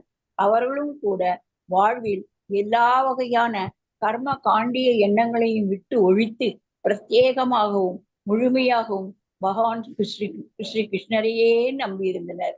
பகவான் ஸ்ரீ சைத்தன்யர் ஸ்ரீ கிருஷ்ணரே ஆவார். அவர் தமது சிஷ்டாஷ்டகத்தில் பின்வருமாறு உபதேசித்துள்ளார். ஆசிலிஷ்டவா பாதரதாம் பினஷ்டுவாம் அதர்சனாம் மர்மஹதோம் கரோத்வா யதா ததா வா விததாதிலம் பட்டோ மத் பிராணநாதஸ்து ச ஏவனாப்ரக. பல பக்தர்களை நேசிப்பவரான பகவான் ஸ்ரீ கிருஷ்ணர் இந்த பூரண சரணாகதி அடைந்த வேலைக்காரனை அணைத்துக் கொண்டாலும் அல்லது அவரது பாதங்களினால் என்னை நசுக்கினாலும் அல்லது நீண்ட காலத்திற்கு முன் என் முன் காட்சியளிக்காமல் என் இதயத்தையே பிளந்தாலும் அவர் என் இதய தெய்வம் என்ற நிலையிலிருந்து சற்றும் குறைந்தவர் அல்ல. ஸ்ரீல ரூப கோஸ்வாமி பின்வருமாறு கூறியுள்ளார். விரசய மயி தண்டம் தீனபந்தோ தயாமிவா கதிரிக நபவத்த காசி அன்யா மமாஸ்தி நிபதது சதகோட்டி நிர்பரம் வா நவாம்பக தத் அபிகில வயோத ஸ்தூயத்தே சாதகேனே. ஓ ஏழைகளின் இறைவா, எனக்கு கருணையையோ அல்லது தண்டனையையோ அழியுங்கள். தாங்கள் எதை செய்தாலும் எனக்கு புகலிடம் அளிப்பவர் தங்களை தவிர இவ்வுலகில் வேறெவரும் இல்லை. மேகம் மழையை பொழிந்தாலும் அல்லது இடி மின்னல்களை பாய்ச்சினாலும் சாதக பறவை எப்பொழுதும் மேகங்களுக்காகவே பிரார்த்திக்கிறது. பகவான் ஸ்ரீ சைத்தன்யரது ஆன்மீக குருவின் குருவாகிய ஸ்ரீல மாதவேந்திரபுரி பின்வரும் சொற்களில் எல்லா கர்ம காண்டிய கட்டுப்பாடுகளிலிருந்தும் விடை பெறும் முறையை குறிப்பிடுகிறார். சந்தியா வந்தன பத்திரம் அஸ்து பவதே போ ஸ்நான துப்யம் நமோ போ தேவா உதரசன தர்ப்பண விதௌ நாகம் சம்யதாம் யத்ர குவாபி நிஷ்ட யாதவ புரோத்தமஸ்ய கம்ச விஷக ஸ்மாரம் அகம் ஹராமி தத் அலம் மன்யே கிம் அந்யேனமே. என் சந்தியாவந்தனமே உனக்கு சர்வ நன்மை உண்டாகட்டும். என் காலை ஸ்நானமே உன்னை போய் வா என கேட்டுக்கொள்கிறேன். ஓ தேவர்களே, முன்னோர்களே, தயவுசெய்து என்னை மன்னித்து விடுங்கள். உங்களுடைய சந்தோஷத்திற்காக இனிமேல் நான் எதையும் செய்ய முடியாதவனாக இருக்கிறேன். எது வம்சத்தில் உதித்தவரும் கம்சனின் பெரும் வைரியாக இருப்பவரை எல்லா இடங்களிலும் நினைவு கூறுவதன் வாயிலாக எல்லா பாவ விளைவுகளிலிருந்தும் என்னை விடுவித்துக் கொள்ள இப்பொழுது நான் முடிவு செய்து விட்டேன். இது எனக்கு போதுமானது என்று நான் நினைக்கிறேன். எனவே இன்னும் அதிக முயற்சிகளால் என்ன பயன்? ஸ்ரீல மாதவேந்திரபுரி தொடர்ந்து கூறினார்.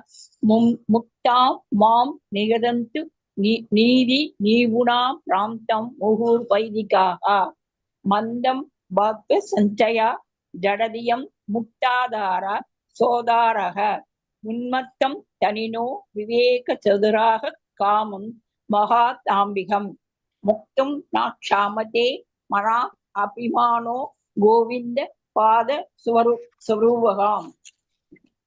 வேகமுள்ள ஒழுக்கவாதிகள் நான் மாயைக்கு அடிமையானேன் என்று என் மீது பழி சுமத்தட்டும், அதை நான் பொருட்படுத்தவில்லை. நான் பழி தவறி செல்வதாக என்னை வேத வல்லுநர்கள் தூற்றக்கூடும். நண்பர்களும் உறவினர்களும் என்னை ஏமாற்றம் அடைந்தவன் என்று அழைக்கக்கூடும். என் சகோதரர்கள் என்னை முட்டாள் என்று அழைக்கக்கூடும். செல்வந்தர்கள் என்னை பைத்தியக்காரன் என்று பேசக்கூடும். தத்துவ மேதைகள் என்னை அதிக கர்வம் பிடித்தவன் என்று உறுதிப்படுத்தக்கூடும். இருந்தாலும் கோவிந்தனின் தாமரை பாதங்களுக்கு என்னால் தொண்டு செய்ய இயலவில்லை என்றாலும் அத்தீர்மானத்திலிருந்து என் மனம் ஓர் அங்குலமும் நகராது. மேலும் பிரகலாத மகாராஜனும் கூறினார், தர்மார்த்த காம இதியோ விகிதஸ்திரீவர்க வீட்சாத்திரிய நய தமோ விவிதாச்ச வார்த்தா மன்யே தத் ஏதத் அகிலம் நிகமஸ்ய சத்தியம் ஸ்வாத்மார்ப்பணம் ஸ்வ சுஹுருத பரமஸ்ய பும்சக. மதம், பொருளாதார முன்னேற்றம் மற்றும் புலனின்பம் ஆகியவை விடுதலுக்குரிய மும்மார்க்கங்கள் என கொண்டாடப்படுகின்றன.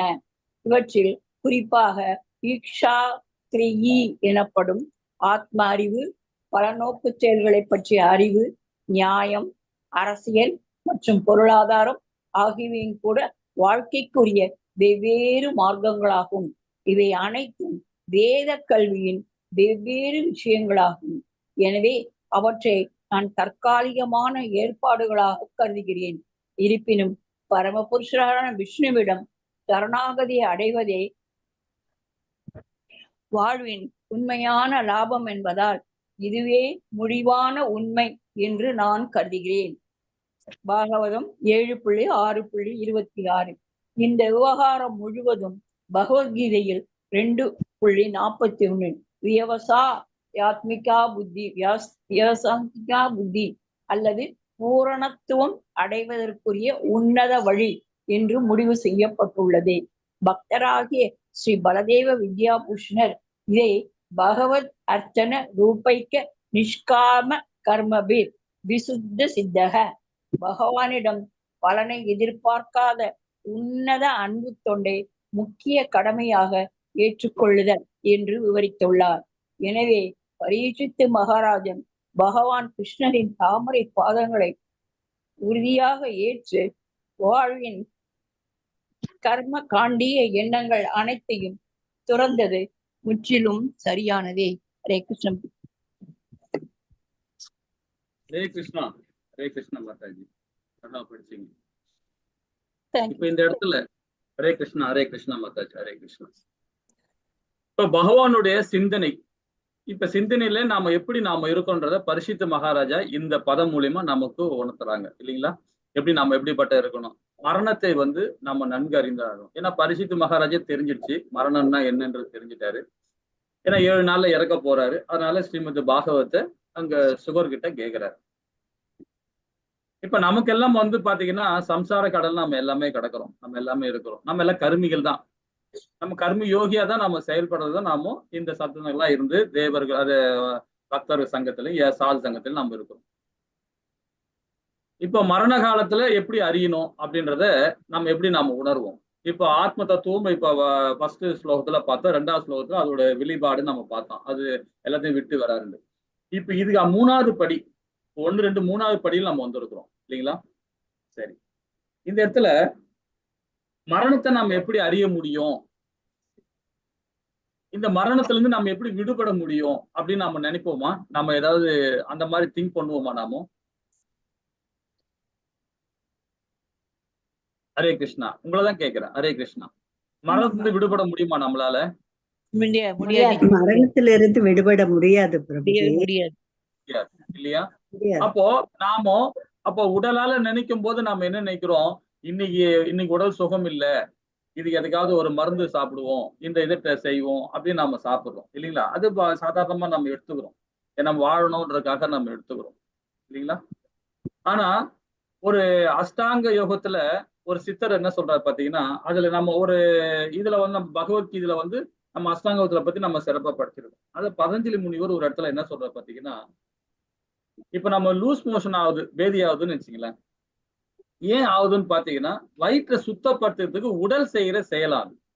நாம சாப்பிடுற பொருள் தான் அப்படின்னு நினைக்கிறோம். நம்ம ஏதோ ஒரு பொருள் தவறான பொருளை சாப்பிட்டதுனால அது உடல் அது வந்து அந்த இதை வந்து உடலை சுத்தப்படுத்துறதுக்காக அந்த மாதிரி பண்ணுது. அதுக்கு ஒரு நாம மாத்திரை மருந்து போட்டோம்னா அது வேற ஒரு ப்ராப்ளத்தை கொண்டு போயிடுமா. அதுக்கு தேவையான வைத்தியம் இதெல்லாம் வந்து சாதாரணமா காய்ச்சல் வந்துன்னு வச்சுங்களேன், உடம்புல உள்ள பிளட்ல ஏதோ ஒரு ப்ராப்ளம் இருக்கு, ஏதோ நோய் வந்து நம்மள வந்து அட்டாக் பண்ணுது. அங்க உள்ள வந்து ஒரு போராட்டம் நடக்குது உள்ளுக்குள்ளார, நம்ம உடம்புக்குள்ளார. அந்த போராட்டத்தின் விழிப்பு தான் வந்து பாத்தீங்கன்னா இந்த ஜுரம். இதே மாதிரி தலைவலி. இதே மாதிரி இப்ப நிறைய மது குடிக்கிறானுங்களே, மது இது குடிக்கிறாங்க பாத்தீங்களா, போதையில இருக்கிறாங்க. அந்த போதையில இருக்கிறவங்களுக்கு பாத்தீங்கன்னா பிளட்ல வந்து ஆல்கஹால் கலந்துரும். ஆல்கஹால் கலந்துடுச்சுன்னா அதுல என்ன ஆகும் பாருங்க, அந்த இடத்துல கல்லீரல் இருக்கு பாருங்க, அந்த கல்லீரல் வந்து அவ்வளவு போராட்டம் பண்ணுமா. எந்த உறுப்புமே வந்து அமைதியாயிடும். ஆனா கல்லீரல் மட்டும் சண்டை போட்டுக்கிட்டே இருக்குமா, பயங்கரமா போராட்டம் பண்ணிட்டே இருக்கும். ஏன்னு நினைச்சுக்கலாம், அந்த ஆல்கஹாலுக்கு பிளட்ல இருந்து உள்ள ஆல்கஹாலை எடுக்கிற சேவையை அது பண்ணிக்கிட்டே இருக்குமா. எல்லா உறுப்பும் சைலண்டா இருக்கும், ஆனா கல்லீரல் மட்டும் வேலை செஞ்சுக்கிட்டே இருக்கும். இவ்வளவு பகவானுடைய படைப்பு பாருங்க. அந்த கல்லீரல் வந்து அவனால எவ்வளவுக்கு எவ்வளவு போராட முடியுமோ அவ்வளவு போராடிட்டே இருக்குமா. அவன் மாறி மாறி குடிச்சுக்கிட்டே இருந்துட்டே இருந்தாருன்னா, அந்த ஆத்மா குடிச்சுட்டே இருந்தாருன்னா கடைசியில கல்லீரல் விழுந்துச்சுன்னா அதோட அவ்வளவுதான் ஆகுது, அந்த ஆத்மா வெளியே போயிடும். அப்போ உடல்ல உள்ள உறுப்பு எல்லாம் எப்படி செயல்பாடு பண்றதுலயும் இருக்கு. இப்ப நம்ம ஒரு சாதாரணமா இப்ப சொன்னோம் பாத்தீங்களா, இப்ப லூஸ் மோஷன் ஆகுதுன்னா உடனே ஒரு டேப்லெட் போடுறோம், காய்ச்சல் வந்தா ஒரு டேப்லெட் போடுறோம், ஏதோ ஒண்ணு வந்து ப்ராப்ளம் வருது, இந்த ப்ராப்ளம் சின்ன சின்ன ப்ராப்ளம் வருது, இதெல்லாம் வந்து நம்ம உடனே அது ஏதோ ஒண்ணு பண்றோம். ஆனா இது எல்லாமே இது வேதம் என்ன இது இந்த தத்துவ ஞானிகள்லாம் என்ன சொல்றாங்க பாத்தீங்கன்னா, அதெல்லாம் வந்து உடலை வந்து சரி பண்றதுக்காக தான். ஒரு ஞானி சொல்றாரு, என்ன சொல்றாரு பாத்தீங்கன்னா, இப்ப நாம வந்து ஏகாதேசி விரதம் இருக்கிறோம். எதுக்கு இருக்கிறோம்ன்றீங்கன்னா, நாம எல்லாமே பகவானுக்கு அது இருக்கும் அப்படின்னு நினைக்கிறோம். ஆக்சுவலா அது கிடையவே கிடையாது. நம்ம முன்னோர்கள், நம்மளுடைய ஞானிகள், நம்மளுடைய ரிஷிகள்லாம் என்ன பண்ணிருக்காங்கன்னா, அந்த விரதம் இருந்து பகவானுடைய ஹரிபக்தியோட இருந்து அந்த ஏன்னா வந்து அது நிறைய சயின்ஸ் சொல்லுது அது. அந்த டைம்ல வந்து எல்லா கோள்களும் ஒரு ஒரு ஒரு பொசிஷன்ல வரும். அந்த வரும்போது அந்த ஏகாதசி அன்னைக்கு ரொம்ப விரதம் இருந்து நம்ம இருந்தோம்னா இயற்கை சயின்ஸ் மூலியமாவும் நமக்கு உடல் ப்ராப்ளம் இல்லாம பண்றதுக்கு அன்னைக்கு ஒரு நாள் நம்ம விரதம் இருந்தோம்னா அந்த உடல் நம்மளுக்கு சப்போர்ட் பண்ணும். எப்படி இந்த பஞ்சபூதங்களால இருக்கனால தான் இன்னைக்கு வந்து பாத்தீங்கன்னா நம்ம அந்த அந்த ஏகாதசி விரதம் இருக்க என்ன அப்படின்னா உடல்ல வந்து கேன்சர் வராது, நோய்கள் வராது, சளி பிடிக்காது, ஜுரம் வராது, சுத்த தத்துவமா இருக்கும். தத்துவ குணத்துல இருந்து சாத்வீகமா நாம அதை செயல்பட்டோம்னா கண்டிப்பாக நோய் அண்டாதுன்றது. அப்புறம் நோய் வண்டாம இருந்தா அப்ப எப்படி நம்ம சம்சார கடல்ல நாம எப்படி இருக்க முடியும்? ஏன்னா இறப்பு, பிறப்பு, நோய், நம்ம முதுமை, இது 4மே தான் சம்சார கடல். அப்ப நம்ம வந்தாச்சு, வந்தப்ப நம்ம நோய் வரதானே செய்யும், நோய் வராம இருக்காது இல்லைங்களா? அதுக்குதான் வந்து பகவான் ரொம்ப அழகா வந்து இந்த ஏகாதசி விரதம் இருந்தீங்கன்னா நோய் அண்டாம இருக்கிறதுக்கு ரொம்ப அழகா சொல்றாரு. இன்னொரு ஞானி என்ன சொல்றாரு பாத்தீங்கன்னா, 3 நாளைக்கு இது மாதிரி உடல் ப்ராப்ளம் வந்துகிட்டே இருக்கு, சளி பிடிச்சிருக்கு, ஜுரம் அடிச்சுக்குது, இந்த ப்ராப்ளம் அந்த ப்ராப்ளம் நினைக்கும் போது பாத்தீங்கன்னா 3 நாளைக்கு எதுவுமே சாப்பிடாம இருந்தாவே போதும். சாப்பிடாம இருந்தாவே வெறும் தண்ணி மட்டும், நீர் ஆகாரம் மட்டும் எடுத்துக்கிட்டு பகவான் ஹரிநாமத்தை சொல்லி நீர் ஆகாரமே எடுத்துக்கிட்டே இருந்தேன்னா ஆட்டோமேட்டிக்கா உடல்ல இருக்கிற மத்த கொழுப்பு எல்லாம் இருக்கு பாத்தீங்களா, அந்த கொழுப்பு எல்லாம் வந்து அதுவே உணவா எடுத்துக்குமா இந்த உடல். உடம்புல இருக்கிற கொழுப்பு அந்த உணவை எடுத்துக்குமா, அதை உணவா எடுத்துக்குமா இந்த உடல் ஆட்டோமேட்டிக்கா. இது கட்டமைப்பு, இந்த உடலோட கட்டமைப்பு. இது வந்து தத்துவத்தை சொல்றாங்க, தத்துவ ஞானிகளை சொல்ல வர்றாங்க. சோ இது அப்போ நாம உடலால நினைக்கும் போது பாருங்க, நாம என்ன நினைக்கிறோம், உடல் நினைக்கும் போது பாத்தீங்கன்னா நாம என்ன ஆகிறோம், பௌதிகத்துல போயிடும். அப்ப இது உடல் இல்லைன்னு நினைச்சிட்டீங்கன்னா அப்ப நாம இந்த மாதிரி விஷயங்கள்ல நம்ம பகவானுக்கு இதெல்லாம் பண்றது ரொம்ப அழகா இருக்கும் இல்லைங்களா? இது பெரிய ஆழ்வாரும் பாத்தீங்கன்னா ரொம்ப அழகா சொல்லியிருக்காரு. அதான் சொல்றாரு, யம தூதர்கள் வரும் தண்டனையிலிருந்து தப்ப வேண்டுமா, சொல்கிறேன் கேளுங்கள். நமக்கு இறுதி காலம் ஒரு நாள் வந்தே தீரும். அப்பொழுது நம்மை சுற்றிலும் கட்டறிந்த சுற்றி இருப்பவர் நாமே மரணத்தில் போராடி கொண்டிருக்கும் அவர்களே எங்கேயாவது செல்வத்தை மறைத்து வைத்திருந்தால் நீங்கள் சாவதற்கு சொல்லிவிடுங்கள் என்று நம்மை துளைத்து விடுப்பார். அப்பொழுது நம்மால் வாயும் திறக்க முடியாது. எனவே நாம் நன்றாக இருக்கும்போது உள்ளத்தை கோயிலாக்கி அதனுள் மாதவனை தெய்வமாக நிலைநிறுத்தி அன்பு ஒன்றே மலராக கொண்டு வழிபாடு வருமனால் யமதூதர்களால் நமக்கு எந்தவித துன்பமும் நேராது. நாம் உய்யும் நெறி இதுவே என்பதை உணர்ந்து வழிபடுவோம் என்பதே பெரியாழ்வன் கூறும் உபாயம். இது பெரியாழ்வார் சொல்றாரு. நம்ம பகவான் நாமத்தை சொல்லி அவரை உள்வாங்கி நாம இருந்தோம்னா யமதூதர் நம்மளை அண்டவே மாட்டாங்க. நம்ம ஏன் பயம்? இப்ப நான் சொன்னீங்களா மரணம் வந்து யமதூதர் வந்தாதான் நமக்கு பயம். அதே பகவானே வந்தாருன்னா நமக்கு என்ன பயம் இருக்கு? அவர் விட்டு தானே போறோம், நம்ம விட்டு தானே போறோம் சேர்றோம் இல்லைங்களா? அதுதான் சொல்றாங்க. இது சம்சார கடல் இருக்கும்போது பிறப்பு இறப்பு முதுமை நோய் இறப்பு நம்ம தீர்மானிக்குது இல்லைங்களா? அந்த தீர்மானத்தை எப்படி நம்ம வெல்லணும் பாத்தீங்கன்னா, பகவான் உணர்வோடு இருந்தோம்னா பகவானே வந்து கூட்டும் போவார். அப்ப நம்ம இறப்பை நம்ம சந்தோஷமா எடுத்துப்போம். அப்ப இறக்கும் தருவாயில பகவான் வந்து நம்மளை கூட்டும் போறாருன்னா பரமாத்மா ரூபத்துல வருவார். யம தூதர்கள்லாம் இது விஷ்ணு தூதர்லாம் யாரு? பகவான் தான். அவரே வந்து நம்மளை கூட்டும் போகும்போது எப்படி ஆனந்தமா இருப்போம் நாம இறக்கும் போது இல்லைங்களா? அதே யம தூதர்கள் வந்தாங்கன்னா அப்ப நம்ம அவ்வளவு பாவம் பண்ணியிருக்கோம். அதுதான் மரணத்தை வெல்லணும்னா ரொம்ப அழகா பெரியாழ்வார் சொல்றாரு. அப்ப இந்த இடத்துல பரிசுத்த மகாராஜுக்கு அந்த உபதேசம் கொடுக்குறாங்க சாமி. அதுக்கு ஒரு சின்ன ஒரு ஸ்டோரி ஒண்ணு பாருங்களேன், ரொம்ப அழகா இருக்கும் இந்த ஸ்டோரி. இது என்ன தேவ ரகசியம் சொல்லுவாங்க. தேவ ரகசியம் நம்மளால நம்ம வந்து சாதாரணமா ஒரு மனுஷன் நாமெல்லாம் வந்து சாதாரணமா கருமையா இருக்கிறோம். நம்ம அந்த ரகசியத்தை நம்ம உணர முடியுமா? பரிசுத்த மகாராஜா உணர்ந்துட்டார். நாம உணர முடியுமா? உணர முடியுன்றார். அதுக்கு தெய்வ வழிபாடு, பகவானுடைய வழிபாடு நம்ம கண்டிப்பா இருக்கணும். அந்த வழிபாடு இருந்தாதான் நாம இதை உணர முடியும். இது வேதம் சொல்லுது. ஒரு ஆனந்த குணன் சொல்லிட்டு ஒரு அரசன், ஆனந்த குணன் சொல்லிட்டு நீங்க எல்லாம் கேள்விப்பட்டிருப்பீங்க. அதாவது பாண்டிய நாட்டுல ஒரு நல்ல ஒரு முறையில ஆட்சி ஆண்டிருந்தான். நீதி தவறாம இருக்கிறான். நல்ல ஒரு ஆட்சி ஆண்டிருக்கிறான் அவன். அப்ப அந்த நாட்டுல ஒரு அந்தணர், அந்த அந்தணன் என்ன பண்றான், தன்னுடைய மனைவி குழந்தைய கூட்டுக்கிட்டு அந்த காட்டு வழியா போயின்னு இருக்கான். அந்த பாண்டி நாட்டு காட்டு வழியா போயின்னு இருக்கான். போயின்னு இருக்கும்போது மனைவிக்கு தாகம், நீர் வேணும். அதனால என்ன பண்றாங்க, சரி அந்த மரத்துக்கு கீழே ஒரு பெரிய மரம், அந்த மரத்துக்கு கீழே நீங்க இங்கேயே உட்காந்துருங்க, நான் போய் எங்கேயாவது பக்கத்துல போய் ஓட இருக்கும், போய் தண்ணி கொண்டு வரேன் அப்படின்னு சொல்லிட்டு அந்த அந்தணன் அந்த குழந்தையையும் கை குழந்தையும் அந்த அம்மாவையும் விட்டுட்டு போறார். மனைவி விட்டுட்டு போறார். அவ விட்டு போயிட்டு அவர் தண்ணி எடுக்க போயிட்டார். இந்த அம்மா என்ன பண்ணுது, குழந்தைய பக்கத்துல வச்சுட்டு குழந்தை ஆறான்னு தூங்கிட்டு இருக்கு. இவ பக்கத்துல இந்த அம்மாவும் அப்படியே மரத்து மேலேயே சாஞ்சி அப்படியே படுத்துட்டாங்க. சாஞ்சி படுத்துட்டு இருக்கும்போது பாத்தீங்கன்னா மேல ஒரு அம்பு, எப்பயோ யாரோ விட்ட அம்பு, அந்த அம்பு கிடக்கு. நல்ல காற்று வேற அந்த நேரம் அடிச்சது.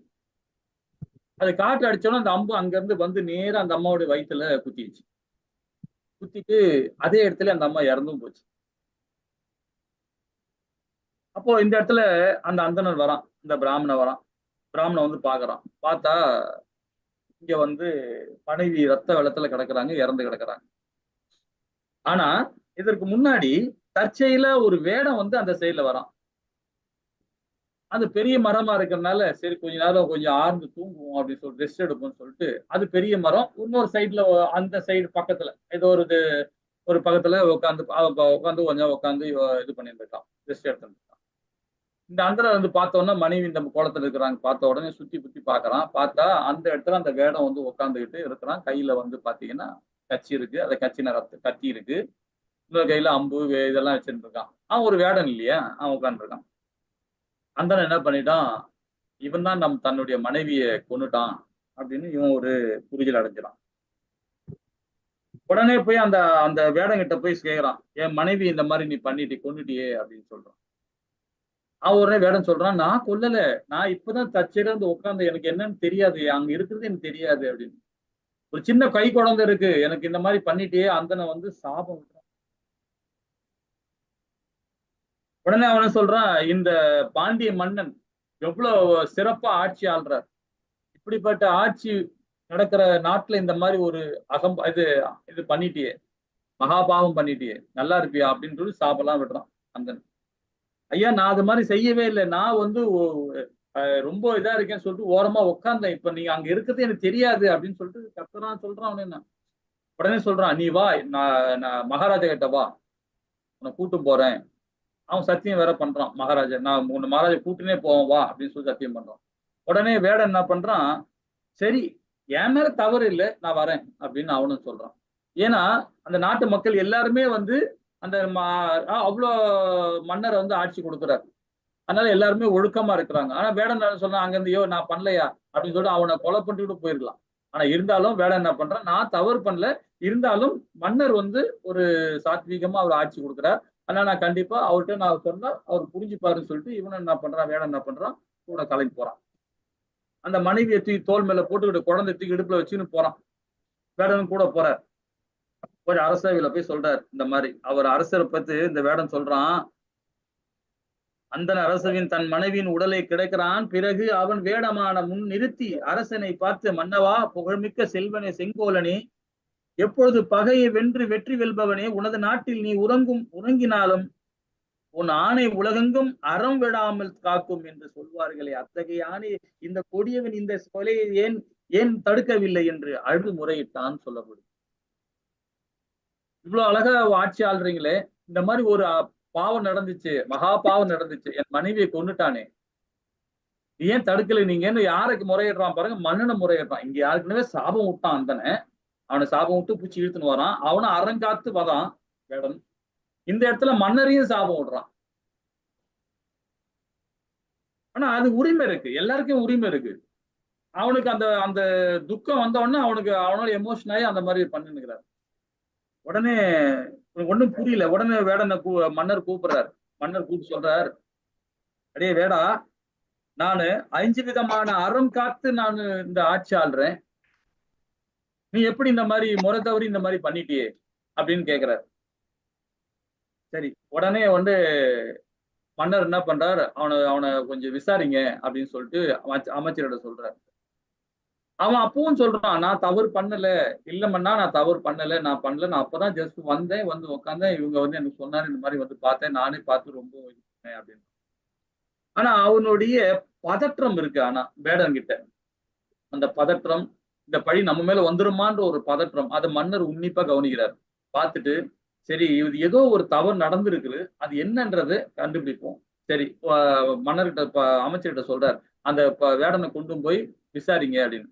அப்ப அமைச்சர்கள்லாம் சொல்றாங்க, இல்ல வேடன் மேல்தான் தவறு இருக்கு, வேடன் தான் பொய் சொல்றான், அதனால அவனை தகுந்த அவனை வந்து தண்டிச்சா அவன் கண்டிப்பா உண்மையை சொல்லிடுவான் அப்படின்னு அமைச்சர்லாம் சொல்றான். சரி, அவனை போய் விசாரிங்கன்னு சொல்லிட்டு கூட்டு போய் விசாரிக்கிறாங்க. நிறைய குடும்பம் எல்லாம் படுத்துறாங்க, அவனை சித்திரவதை எல்லாம் படுத்துறாங்க. அப்போ அவன் சொல்றான், எனக்கு ஒண்ணுமே தெரியாது, நான் அப்ப அந்த ஜஸ்ட் வந்தேன் அதே தான் சொல்லிட்டு இருக்கான். உடனே மன்னனுக்கு இது அமைச்சர்கள் எல்லாமே சொல்றாங்க, இந்த மாதிரி சொல்றான் அவன், நான் பண்ணவே இல்லை பண்ணுவேன். அப்பதான் மன்னன் என்ன பண்றான், யோசனை பண்றான், நம்ம ஏதோ தவறு பண்றோமோ, சரி நல்லா யோசனை பண்ணி பார்ப்போம், என்ன நடந்திருக்குன்றது நம்ம எல்லாரும் சிந்திங்க அப்படின்னு சொல்லிட்டு மன்னரும் சிந்திக்கிறார், அமைச்சரும் சிந்திக்கிறாங்க. அப்ப மன்னர் என்ன நினைக்கிறாரு, இந்த பெண்ணை கொல்றதுனால அவனுக்கு என்ன லாபம், நகைகள் இருக்கு, குழந்தையும் அங்க இருக்கு, அவகிட்ட பெருசா ஒரு பொருளும் இல்ல, எதுவுமே இல்ல, ஒரு விலங்கை கொன்னாலும் பரவாயில்ல, ஒரு பறவையை கொன்னாலும் பரவாயில்ல, இந்த பெண்ணை கொண்டு அவனுக்கு என்ன கிடைக்க போகுது, அவன் ஒரு வேடன். இல்ல ஒரு விலங்கை கொல்றதுக்காக அவன் முயற்சி பண்ணும்போது அந்த அம்மா மேல பட்டிருந்தா ஒரு சான்சஸ் இருக்கு. ஆனா அந்த அம்மா படுத்துட்டு இருக்குது இல்லையா, அப்ப ஏதோ ஒரு தவறா தெரியுது அப்படின்னு சொல்லிட்டு பகவான் கிட்ட போய் முறையிடுறாரு. கரெக்டா போய் கடைசியா போய் பகவான் கிட்ட முறையிடுறார் மன்னர், பாண்டிய மன்னர். அப்போ பகவான் என்ன பண்றார், ஏன்னா அவன் வந்து சாத்வீகமா இருக்கிறதுனால பகவானுக்கு அசுரி மூலியமா ஒண்ணு கொடுக்குறார். ஒண்ணு இல்ல, இந்த ஊர்ல ஒரு திருமணம் நடக்குது, நீயும் அந்த அந்தனரும் மட்டும் போங்க, வேற யாரும் போகாத அப்படின்னு சொல்லிட்டு ஒரு பகவான் மூலியமா ஒரு அசுரி சொல்லுது. சொன்ன உடனே இவர் என்ன பண்றாரு, இந்த மன்னர் என்ன பண்றாரு, அந்த அந்தனர்கிட்ட சொல்லிட்டு, வா நாம 2 பேரும் அந்த திருமணத்துக்கு போவோம், இந்த ஊர் நடக்குது, நான் வந்து சாதாரணமா வரேன், நீ வான்னு சொல்லிட்டு அவர் என்ன பண்ண, சாதாரண ஒரு அந்தனர் கோலத்துல மன்னர் போறார் அந்த திருமணத்துக்கு. திருமணத்துக்கு போகும்போது அங்க போய் பாத்தீங்கன்னா நல்ல ஒரு பெரிய ஒரு ஃபங்க்ஷன் நடக்குது, திருமண ஃபங்க்ஷன் நடக்குது, நிறைய ஜனங்கள்லாம் கூடி இருக்கிறாங்க, எல்லாமே சிறப்பா இருக்கிறாங்க. அப்ப அந்த இடத்துல மன்னர் யோசனை பண்றாரு, மன்னர் அந்தனம் ஒரு திருமண நிகழ்ச்சியில வந்து நம்ம என்னத்தை பார்க்க முடியும், என்னத்தை இது பண்ண முடியும் அப்படின்னு 2 பேருமே சிந்திச்சு உள்ள வராங்க. அப்போ ஒரு கரிய உருவம், 2 உருவம் வந்து பேசிக்குது. டேய் 2 பேரும் யாருன்னா யமதூதர்கள். இவங்க 2 பேருக்கு மட்டும் தான் தெரியுது. இந்த 2 பேர் வந்திருக்கிறத இவங்க 2 பேருக்கு மட்டும் தான் தெரியுது. யாருக்கும் அந்தனருக்கும் மகாராஜா மட்டும் தான் தெரியுது, வேற யாருக்குமே தெரியல. அப்போ அந்த கரிய உருவம் சொல்லுது, டேய் இவன் மாப்பிளைய யமராஜா சொல்லிட்டார், எப்படியா தூக்கின்னு வாங்கணும்னு சொல்லிட்டார். அவன் சின்ன வாலிப வயசா இருக்கிறான், கல்யாணம் வேற நடக்க போகுது. அவனை எப்படி நம்ம கொல்ல முடியும், அவனை எப்படி நம்ம உயிரை இழுத்தும் போக முடியும் அப்படின்னு யோசனை பண்றாங்க. அப்போ ஒரு ஒரு யமதூதன் சொல்றான், டேய் நாம இப்பதானே அந்த ஒரு அந்தனோட மனைவியை நாம எப்படி எடுத்து போனோம், அதே மாதிரி செய்வோம். மேல இருந்து அம்பு தற்செயல தானே விழுந்தது, நாமள விட்டோம், அம்பு தற்செயல விட வச்சோம் இல்லையா, விழ வச்சு அவ வயிற்றுல குத்தி அவ உயிரை நம்ம எடுத்து போயிட்டோம் இல்லையா, அது மாதிரி ஏதாவது ஒண்ணு செய்வோம் அப்படின்னு சொல்லிட்டு 2 பேரும் யமதூதர் பேசிக்கிறாங்க. இதையும் 2 பேரும் கேட்கறாங்க, மன்னரும் அந்தனரும் கேட்கறாங்க. உடனே அந்தனர் அப்பதான் யோசனை வருது, ஆஹா இது நாம தவறா இது பண்ணிட்டோமே, சாப விட்டமே அப்படின்னு ரொம்ப சிந்திக்கலாம். மன்னனும் வந்து பாத்தீங்கன்னா பகவானுடைய அருள் எனக்கு கிடைச்சிருக்கு அப்படின்னு நினைச்சு பாருங்க. சரி என்னதான் நடக்குது, அவங்க என்னதான் செயல்பட, இது உண்மையா இருக்குமா பொய்யா இருக்குமா, சரி நினைச்சு பார்ப்போம், இது சித்து வேலையோட இருக்கும்னு சொல்லிட்டு அந்தனரும் மன்னரும் என்ன பண்றாங்க, அங்க என்ன நடக்குது பார்க்கலாம், என்ன பேசிக்கிறாங்க. அப்போ உடனே இன்னொரு சொல்றான், அதே மாதிரி அந்த அந்தனர் மனைவி எப்படி நம்ம அந்த ஆத்மாவை எடுத்தோமோ அதே மாதிரி இந்த ஆத்மாவை எடுப்போம். அப்போ உடனே சொல்றான், சரி ஒண்ணும் இல்ல, பிரச்சனை இல்ல, அந்த காளமாடு இருக்கு இல்லையா, அங்க கட்டி வச்சுக்கிறான் காளமாடு, அந்த காளமாடை நாம வந்து டிகர் பண்ணுவோம். டிகர் பண்ணா அது என்ன பண்ணும், நேரா வந்து அந்த அவனை அந்த மாப்பிள்ளைய வந்து முற்ற அளவு முட்டை வச்சு அந்த உயிரை உடனே பறிச்சிடலாம் அப்படின்னு சொல்லிட்டு அந்த யமதூதர் பேசிக்கிறாங்க. இவங்க அப்படியே யோசனை பண்ணி பார்த்துக்கிட்டே இருக்கிறாங்க. பார்த்துக்கிட்டே இருந்த பிறகு அதுக்கு ஏத்த மாதிரி சரி வெயிட் பண்ணி பார்க்கலாம் அப்படின்னு சொல்லிட்டு அது ஏத்த மாதிரி அந்த ஒரே ட்ரம்ஸ் எல்லாம் வாசிக்கிறாங்க, டம்மால் டிமில் அடிச்சுக்கிட்டு பாம்பு அது குண்டு இது பட்டாசு எல்லாம் வெடிச்சு மோளதாளமோட மாப்பிள்ளை உள்ள வர அந்த நேரத்துல அந்த காளமாடுக்கு வந்து அந்த சவுண்ட் எல்லாம் வித்தியாசமா கேட்ட உடனே அந்த கையில பிச்சுக்கிட்டு நேரா மாப்பிள்ளை குத்தி அந்த நேரம் உடனே வந்து யமதூதர்கள் அந்த ஆத்மாவை எடுத்துன்னு போயிடுறாங்க. இதெல்லாம் பாக்குறான் அந்த 2 பேருமே பாக்குறாங்க, மன்னரும் பாக்குறான், ஆத்தனாரும் பாக்குறாங்க. அப்போ சொல்ற பகவானுகிட்ட முறையிடுறான் அந்த மன்னர், நான் நல்ல வேலை தவறு செய்யறது, உங்ககிட்ட கடைசியா வந்து சரணாகதி அடைஞ்சதுனால எனக்கு ஒரு உபாயம் கிடைச்சது, இல்லைன்னா என்னுடைய செங்கோல் இன்னொரு கீழே விழுந்திருக்கும், அபத்தமாயிருக்கும், இந்த நேரத்துல என்னை காப்பாத்துனீங்க அப்படின்னு சொல்லிட்டு இது சொல்றேன். இது வந்து என்ன தெரியுது பாருங்க, இது ஒரு தேவ ரகசியம், இதை யாருமே அறிய முடியாது. மக்களை மதிக்கத்தக்க வழிகள் மன்னன் வாழ்ந்தான். அரசனுக்கு அந்த இருந்த தெய்வ நம்பிக்கையால் நம்பியோர் தெய்வம் வழி வழிகாட்டும் உண்மைகளின் கதைகள் மூலமாக நாம் அறிகிறோம் இந்த கதையை. சரிங்களா? இது எங்க வருதுன்னு பாத்தீங்கன்னா திருவிளையாடல் புராணத்துல இருந்து எடுக்கப்பட்டது. இது ஒரு தேவ ரகசியம். இந்த மாதிரி விஷயங்களை நம்ம யாருக்குமே, ஆனா பரிசுத்த மகாராஜுக்கு 7 நாள்ல இறக்க போறோம் தெரிஞ்சு அவ்வளவு பண்றோம் பாருங்க. அப்ப நம்மளுடைய செயல்பாடு எப்படி இருக்கணும் பாருங்க. பகவான் மேல பக்தியை கொடுந்து, இறப்புன்றது நமக்கு உண்டு, நோயின்றது கண்டிப்பா வரும், உடல்னா நோய் வரதான் செய்யும், கண்டிப்பா இறப்பு வரதான் செய்யும், முதுமையா வரதான் செய்யும். அதை எப்படி நாம தட்டிட்டு போக முடியும் பாத்தீங்கன்னா, அதை கடந்து போனோம்னா பகவான் உணர்வோடு இருந்தாதான் நமக்கு. சரிங்களா? ரொம்ப அழகாக சொல்லப்பட்டிருக்காங்க. சரி, இந்த 5வது பதம் என்ன சொல்லுது பாப்போமா? ஹரே கிருஷ்ண மாதாஜி. நான் படிக்கிறேன் மொழிபெயர்ப்பு. மகாராஜனின் பிராமணரே, எவ்விதமான ஜட கலங்கமும் தங்களிடம் இல்லாததால் அனைத்தும் நீர் அறிந்திருக்கிறீர். ஆகவே நீர் என்னிடம் பேசியவை அனைத்தும் சரியானதாகவே காணப்படுகின்றன. பகவானை பற்றி விஷயங்களை நீர் விவரிப்பதால் உமது பேச்சுக்கள் எனது அறியாமை என்னும் இருளை படிப்படியாக நிலைகுலைய செய்கின்றன. பொருளுரை. இங்கு பரிசித் மகாராஜாவின் அனுபவ உண்மை வெளிப்படுத்தப்படுகிறது. பௌதீக வாசனைகளால் கலங்கப்படுத்தப்படாத பக்குவமடைந்த உண்மையுள்ள பக்தர்களிடமிருந்து பகவானின் உன்னதமான விஷயங்கள் பெறப்படும் பொழுது அவை ஊசி மூலம் மருந்து ஏற்றுவதை போன்று செயல்படுகின்றன. அதாவது பணம் திரட்டுவதற்காக ஸ்ரீமத் பாகவதத்தை பேசுபவர்களிடமிருந்து அதை கேட்பதும், கர்மகாண்டியா ஜனங்களால் அது கேட்கப்படுவதும் அற்புதமாக செயற்படுவதே இல்லை. பகவானை பற்றிய செய்திகளை பக்தி பூர்வமாக கேட்பதென்பது சாதாரண விஷயங்களை கேட்பது போன்றதல்ல. ஆகியவை அறியாமை படிப்படியாக மறைந்து போவதை உணர்வதன் மூலமாக அதை கேட்பதன் விளைவு உண்மையாக செவி சாய்ப்பவதனால் உணரப்படுகிறது. அஸ்ய தேவோ பராபக்தி யதா தேவோ ததா குரௌ இத்யைதே சதிதாஹி அர்த்தா பிரகாதே மகாத்மனஹ. ஸ்ரீ வேதாந்த வதார உபனிஷம் 6:33. பசித்திருப்பவனுக்கும் உணவு வழங்கும் பொழுது அவன் பசி முற்றிலும் தீர்ந்து போவதை போஜனம் செய்வதன் இன்பத்தையும் ஏக காலத்தில் உணர்கிறான்.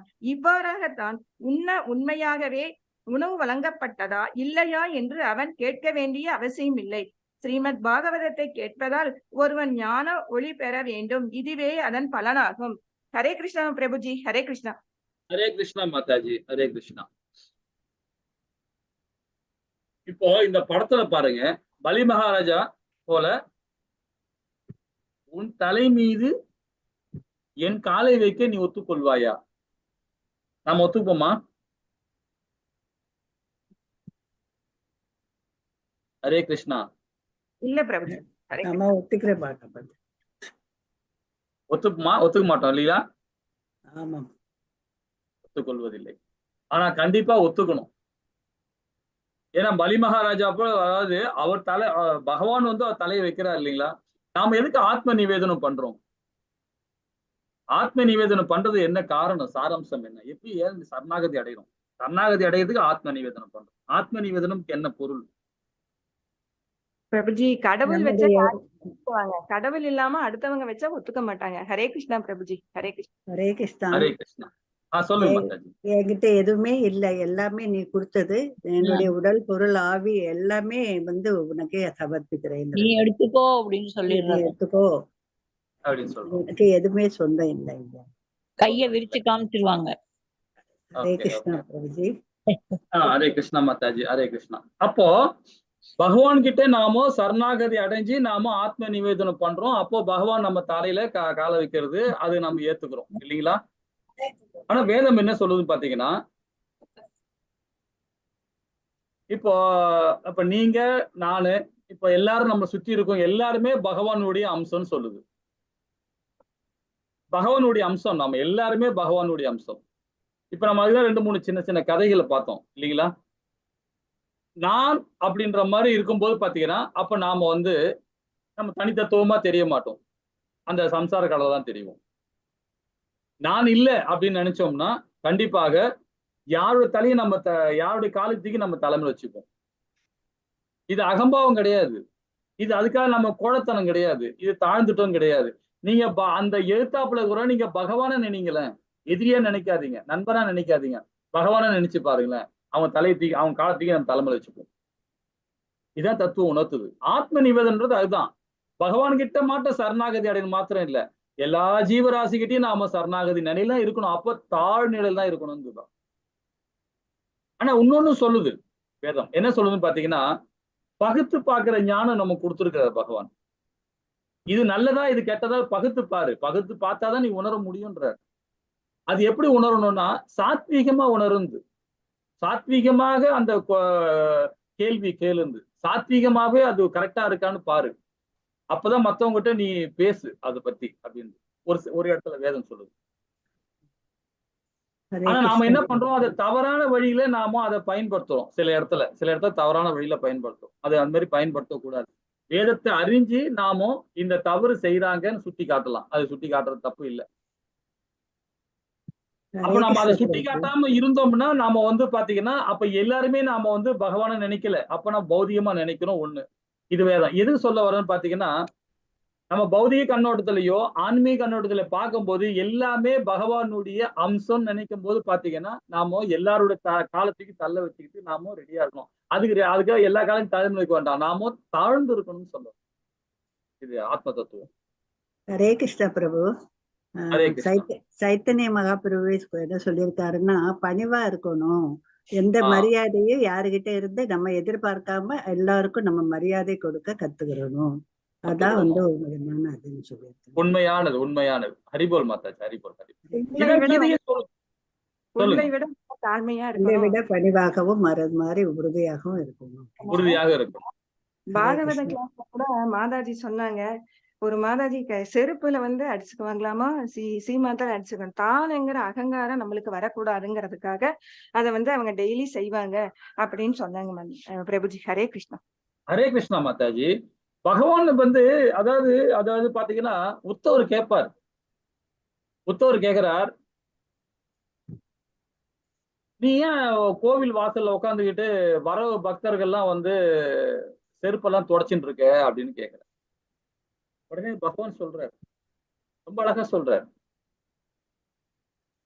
ஏன்னா எல்லா ஆத்மாவும் நான் வந்து உனக்கு தெரியும், நான் வந்து நாராயணன் உனக்கு தெரியுது இல்லையா? நாராயணன் எப்படி இருக்கணும்ன்றத மக்களுக்கு தெரியணும் இல்லையா? பகவானே வந்து கோவில் உள்ள வர வாசல்ல வரவங்க எல்லாருடைய செருப்பையும் சுத்தப்படுத்தினாரு அப்படின்னு நினைக்கும் போது அப்ப அந்த அந்த அந்த ஆத்மா எப்படி செயல்பாடு இருக்கும்? தாழ்ந்துதானே இருக்கணும். தாழ்ந்து இருந்தா தப்பு கிடையாது, வசந்து இருந்தாதான் தப்பு.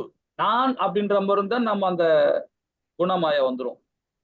தாழ்ந்து இருக்கும்போது அந்த குணமாயா ஜீவமாயா நமக்குள்ள வராது. அப்போ அவன் சாத்வீகமா செயல்பட ஆரம்பிச்சிருவான் அப்படின்னு. அப்ப எல்லாருடைய செருப்பை சுத்தப்படுத்துவார். இன்னைக்கும் நார்த் இந்தியால பாத்தீங்கன்னா கோவில உட்காந்துக்கிட்டு யாராவது ஆளுங்க சுத்தப்படுத்துவாங்க.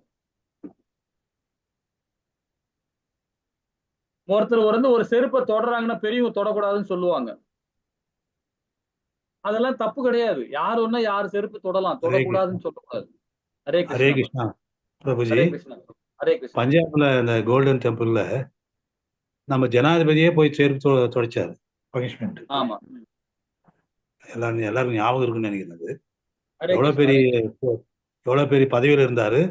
ஒரு உதாரணத்துக்காக சொல்றேன். பெரிய ஜனாதிபதியா இருந்தவரை வந்து செருப்பு தொடக்கிறாரு, பனிஷ்மெண்ட் ஏத்துக்கிறாரு. அந்த இடத்துல பனிஷ்மெண்ட் கொடுத்தாங்க அவங்க அந்த கோயில்ல. அந்த அளவுக்கு சமம்ன்றது, எல்லாருமே சமம்ன்றதுல உணர்த்துக்காக சொல்றது, வேற ஒண்ணும் இல்லை. நம்ம மொழியில எல்லாம் சொல்றோம், அவங்களும் அதை ரொம்ப கடைபிடிக்கிறாங்க. ஹரே கிருஷ்ணா. ஹரே கிருஷ்ணா. சோ அந்த மாதிரி நாம எல்லா இடத்துலயும், அதுவும் நாம பக்தர்கள் சங்கம், நாம எல்லாருமே பக்தர்கள் சங்கம் ரொம்ப இம்பார்ட்டன்ட். ஏன்னா இதான் பேசிக். இதுக்கப்புறம் சாது சங்கத்துல போறோம். இப்ப தீட்சா வாங்கிட்ட பிறகு சாது சங்கத்துல போயிடும். அப்ப நாம எல்லாமே சாதுக்கு சங்கத்துல இருக்கும்போது எப்படி இருக்கணும் பாருங்க, நாம தாழ்ந்து இருக்கணும். தாழ்ந்து இருக்கணும். நம்ம செயல்பாடு, எண்ணங்கள் எல்லாமே தாழ்ந்து இருக்கணும்.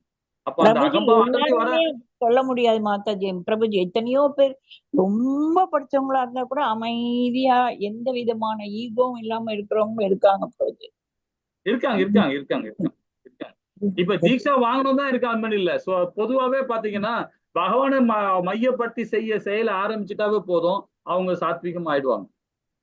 அவங்க சாத்வீகமா ஆயிடுவாங்க. ரெண்டாவது பத்தி எந்த ஒரு நீங்க சொல்ற மாதிரி அமைதியா இருப்பாங்க.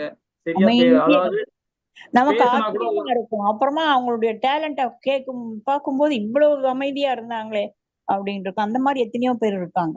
இப்பதான் எல்லாம் கொஞ்சம் இதுனாலும் தான் தான் தான் தான்ங்கிற அந்த ஒரு சிலர் வர்றாங்க. அதுதான் மித்தியாசாரன்னு சொல்றது. அதான் பகவான் சொல்ல இல்ல பகவத்கீதையில 3ஆம் அத்தியாயம் சொல்ற மித்தியாசாரன்னா போலி மனிதர்கள். கண்டிமாலை போடுவாங்க, திலகம் விட்டுருப்பாங்க, சிகா விட்டுருப்பாங்க, ஆச்சாரமா இருக்குன்னு சொல்லுவாங்க, எல்லாம் சொல்லுவாங்க. ஆனா உள்ளம் இருக்காது, மனது இருக்காது. மனது அலைபாஞ்சிதான் இருக்கும். அது யாருக்குன்னா மித்தியாசாரம், போலி மனிதர்கள் இருக்காங்க. எல்லாருமே வந்து எல்லாமே பிரம்ம நிலை அடைய முடியாது. அதுவும் பகவான் பகவத்கீதையில சொல்றாரு. எவ்வளவு பேர், ஆயிரம் பேர்கள் முயற்சி பண்றாங்க, யாராவது ஒருத்தர் தான் போக முடியும். முயற்சி பண்ணா மொத்தம் தான் சில பிரபுபாதா மாதிரி. நாம எல்லாம் ட்ரை பண்றோம்.